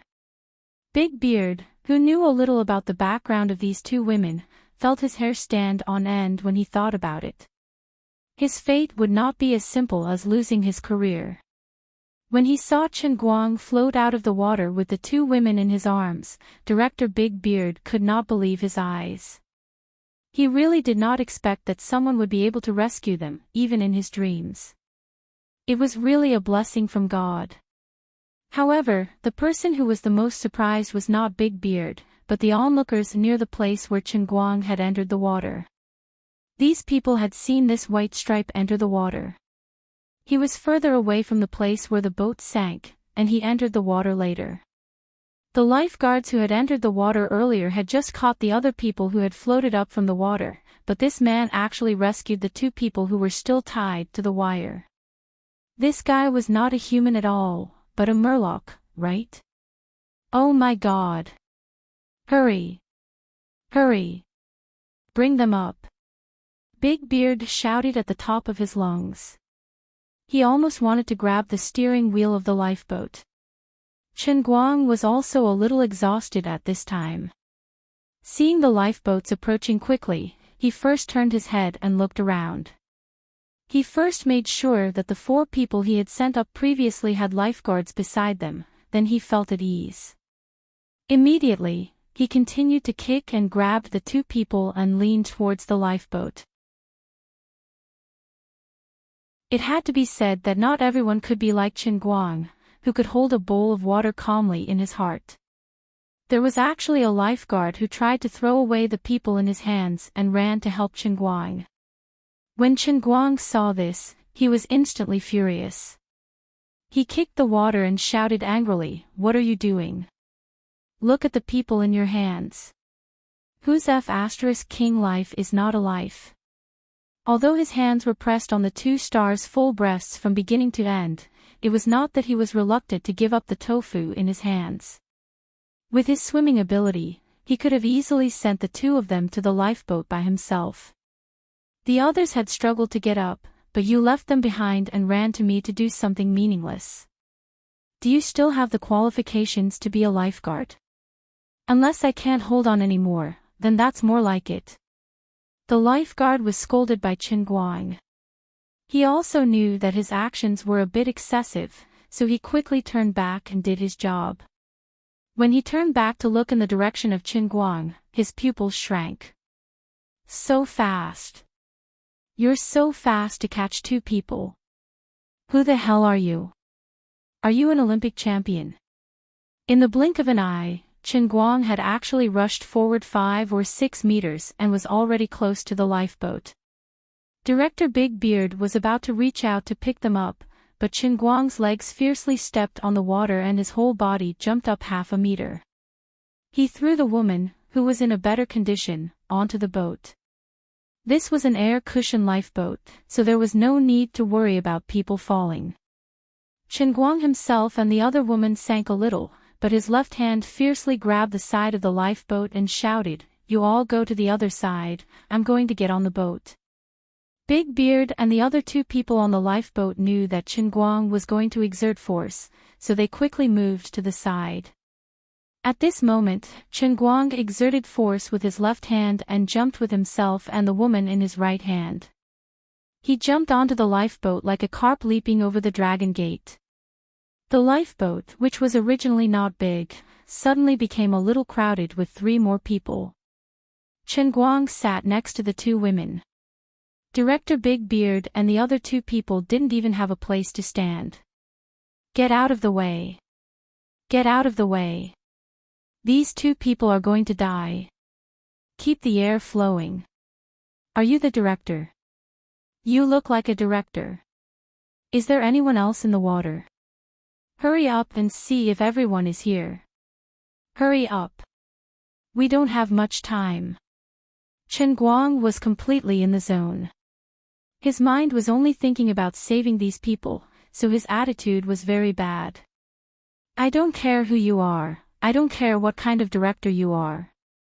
I'm the 2nd officer of the Royal. I've lived in a world without land for 20 years. I'm a professional. I want to save people. If it was a normal drowning accident, the lifeboats would be able to deal with it. Qin Guang was afraid that there were still people in the pleasure boat. In such an emergency situation, he couldn't count on anyone else. Qin Guang could only do it himself.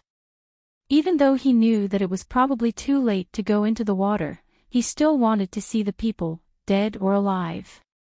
He was anxious. Being yelled at by a young man like Qin Guang, Director Big Beard's expression was sluggish. He was about to get angry, but when he saw the anxious expression on Qin Guang's face, he knew that Qin Guang was being kind and wanted to save people. He quickly came back to his senses, turned his head to look around the water, and shouted at the director of the 2nd lifeboat, "Old Ma. Has everyone been saved? Is everyone here?" Old Ma shouted with a hoarse voice, "Everyone is here, everyone is here. Only Jin Shuyue and Jiang Yage are left. Everyone is here, everyone is here." Director Big Beard's heart was slightly relieved, but when he turned his head to look at Jin Shuyue and Jiang Yage who were unconscious, his heart tightened again. The 2 of them have been in the water for the longest time, so they are in the most danger. Get to the shore. The doctors of the crew are on the shore. After saying that, Director Big Beard wanted to get closer, but Qin Guang pushed him away and grabbed the girl's chest with his left hand. He said anxiously, "It's good that everyone is here. Go away. Her heart has stopped. Don't block me from saving people. Get out of my way." Qin Guang was talking about the girl who had fainted first. At this time, her condition was extremely bad. Once her heart stopped, it meant that she was about to die. At this time, Chen Guang recognized that she was Jin Shiyue, the sweet-tempered girl in the lefty and righty duo. When he heard Chen Guang say that Jin Shiyue's heart had stopped, Big Beard felt weak all over and almost fainted. No matter how fast the lifeboat was, it would take at least dozens of seconds to reach the shore. It was too late. It was over. Regardless of whether Big Beard was about to collapse or not, Chen Guang had already lifted Jin Shiyue and turned her body over. He half knelt and pressed his knees against Jin Shiyue's abdomen. His hands pressed hard on her back, and a stream of water was forced out of her mouth. At the same time, Chen Guang's right hand touched her back and found the hidden button of her bra. He didn't have time to take off her clothes, so he used his hands to break the button. Immediately, Chen Guang laid Jin Shiyue down, leaned down, and put his mouth in front of Jin Shiyue. Both of his hands were pressed on her body. Left hand on her chest, right hand on her abdomen. His right hand first exerted force, then his left hand pushed up diagonally, and another stream of water came out of her mouth. With these two seemingly simple movements, Chen Guang had already squeezed 70 to 80% of the water out of the woman's abdomen. Chen Guang's movements were unbelievably skillful. Director Big Beard saw that there was a chance, so he could only pin all his hopes on Chen Guang, who looked like a professional at first glance.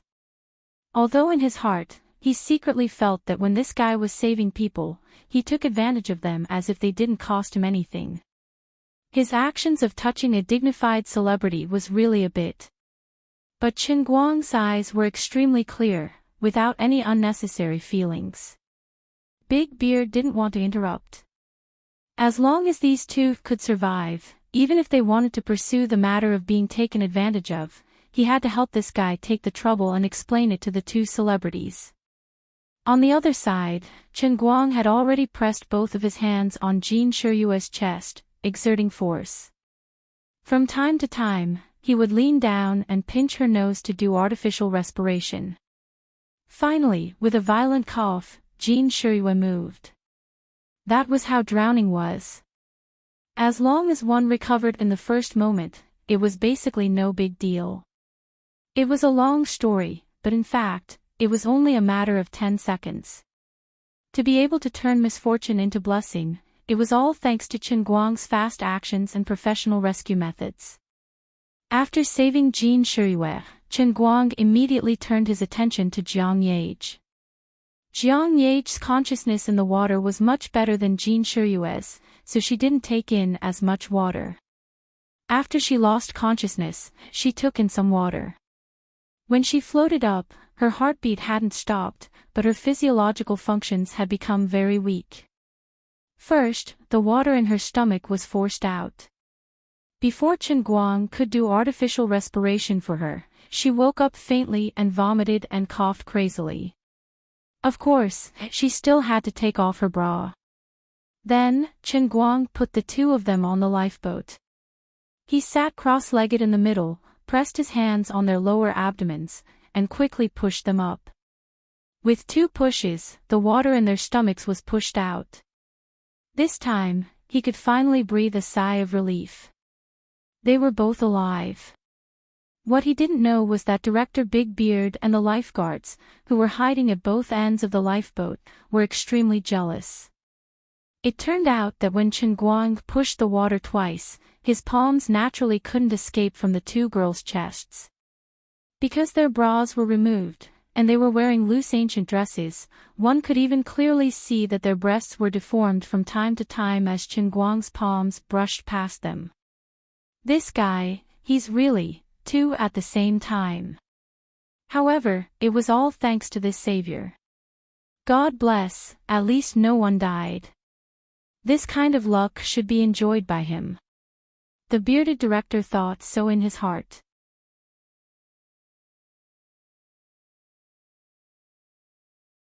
Chapter 18.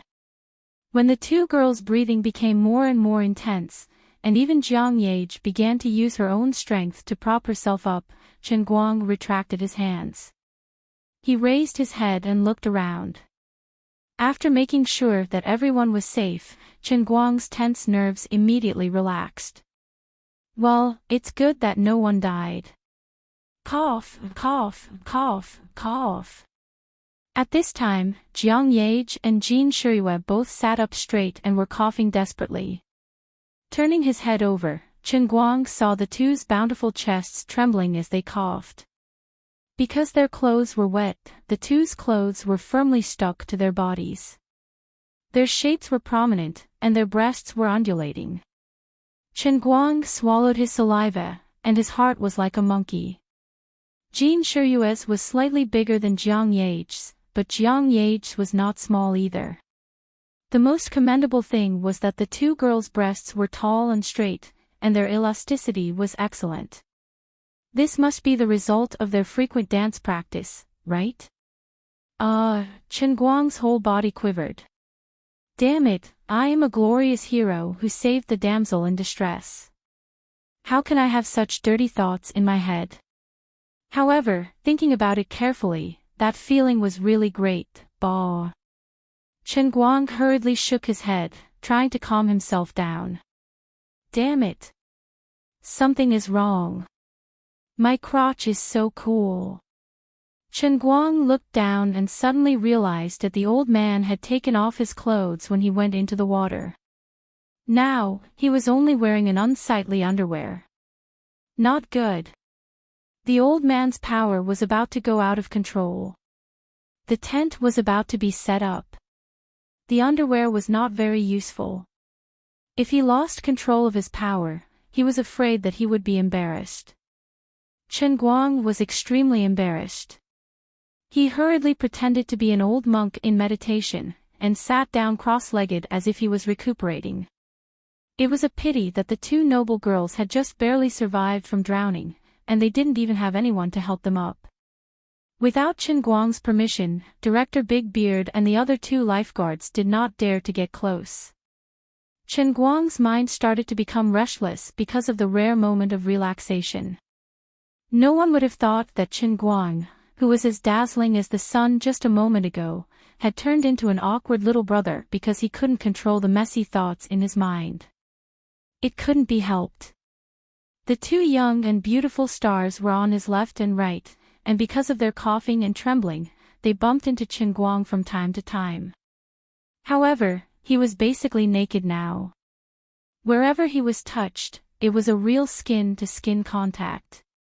It must be said that in the momentary sea, it wasn't that he hadn't touched women before, but the situation now was different. There were so many people surrounding the shore. The old man's heroic image definitely couldn't be destroyed in a day. The old man definitely couldn't be discovered with a tent in his crotch. There might even be people taking pictures of him on the shore. If it was uploaded to the internet, he would be screwed. I say, Director Big Beard, you guys should come over and help. What are the three of you staring at him for? This is clearly your job, okay? The lifeboat was getting closer and closer to the shore. There were already many people who couldn't control themselves and moved closer to the shore. It even caused trouble for the other people who were being rescued or those who had swum to the shore. The management committee of Painting Lake had already taken action urgently. The nearby police station and police station all dispatched their personnel. They had already arrived one after another and were helping to control the scene to prevent the crowd from swarming over and causing trouble for the rescue work. The crowd was gradually forced back, trying to make space for the people who were rescued from the water. However, they were still very close to the shore. The people who were the most worried were Jin Shuyue and Jiang Yage. On one hand, it was because the two of them were more famous. More importantly, when the boat sank, the two of them were in the most dangerous situation. Seeing the lifeboat with the two women gradually approaching, the crowd became excited again. However, at least they were able to control their emotions and didn't crazily push forward. However, many people who reacted quickly had already taken out their phones and started taking pictures of the lifeboat. That wasn't all. After all, although the two women were wearing ancient dresses, they weren't translucent. Director Big Beard and the other two people were busy docking the lifeboat and didn't care so much. If they wanted to take pictures, then let them. It wasn't a big deal. Only Chen Guang, who was only wearing a pair of briefs, took a closer look. Oh my God! As far as the eye could see, there were countless phones and countless cameras.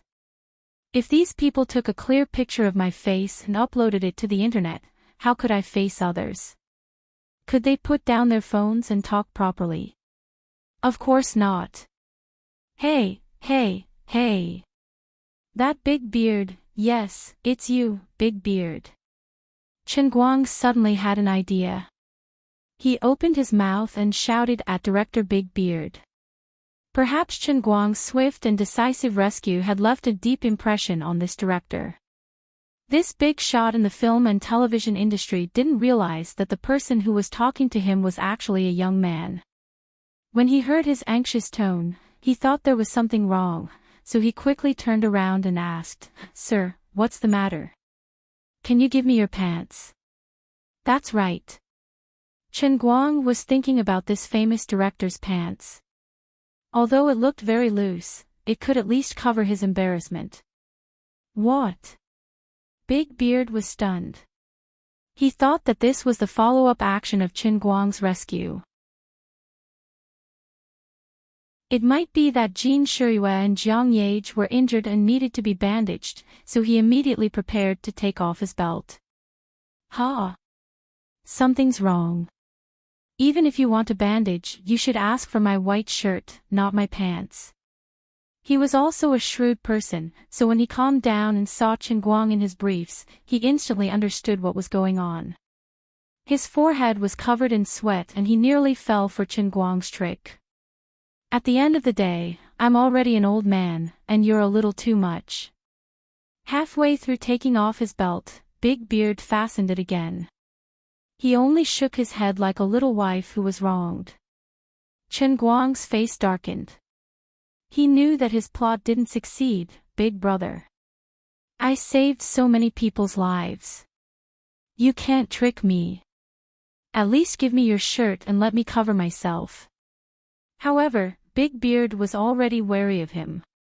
No matter what he said, it didn't work.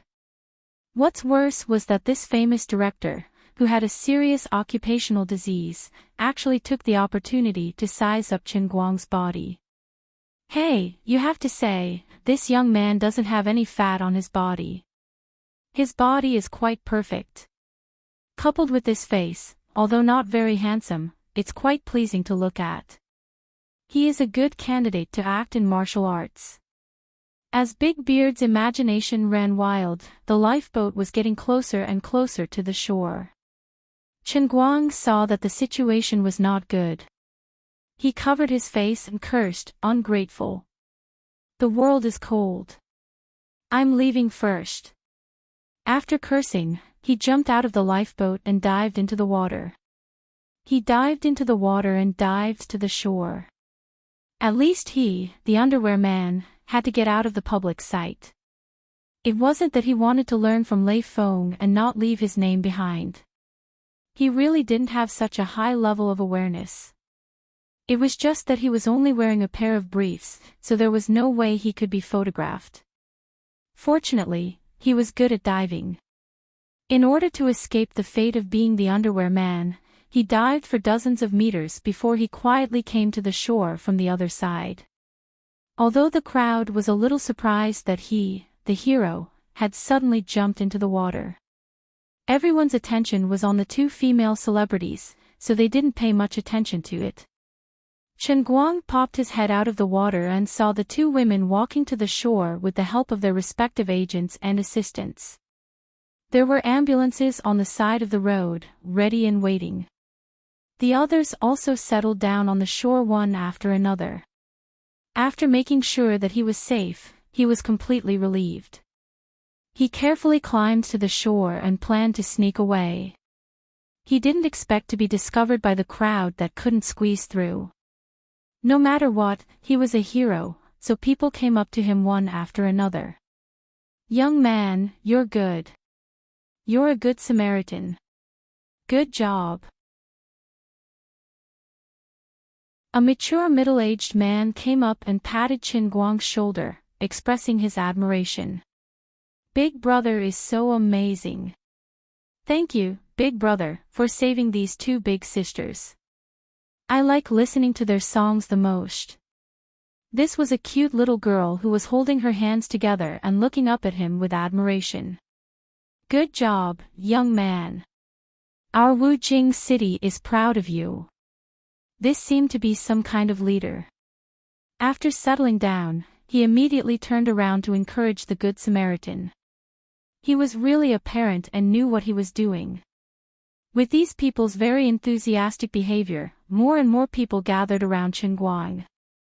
In the face of this situation, Qin Guang only wanted to say one sentence: "You guys should at least let me put on my pants."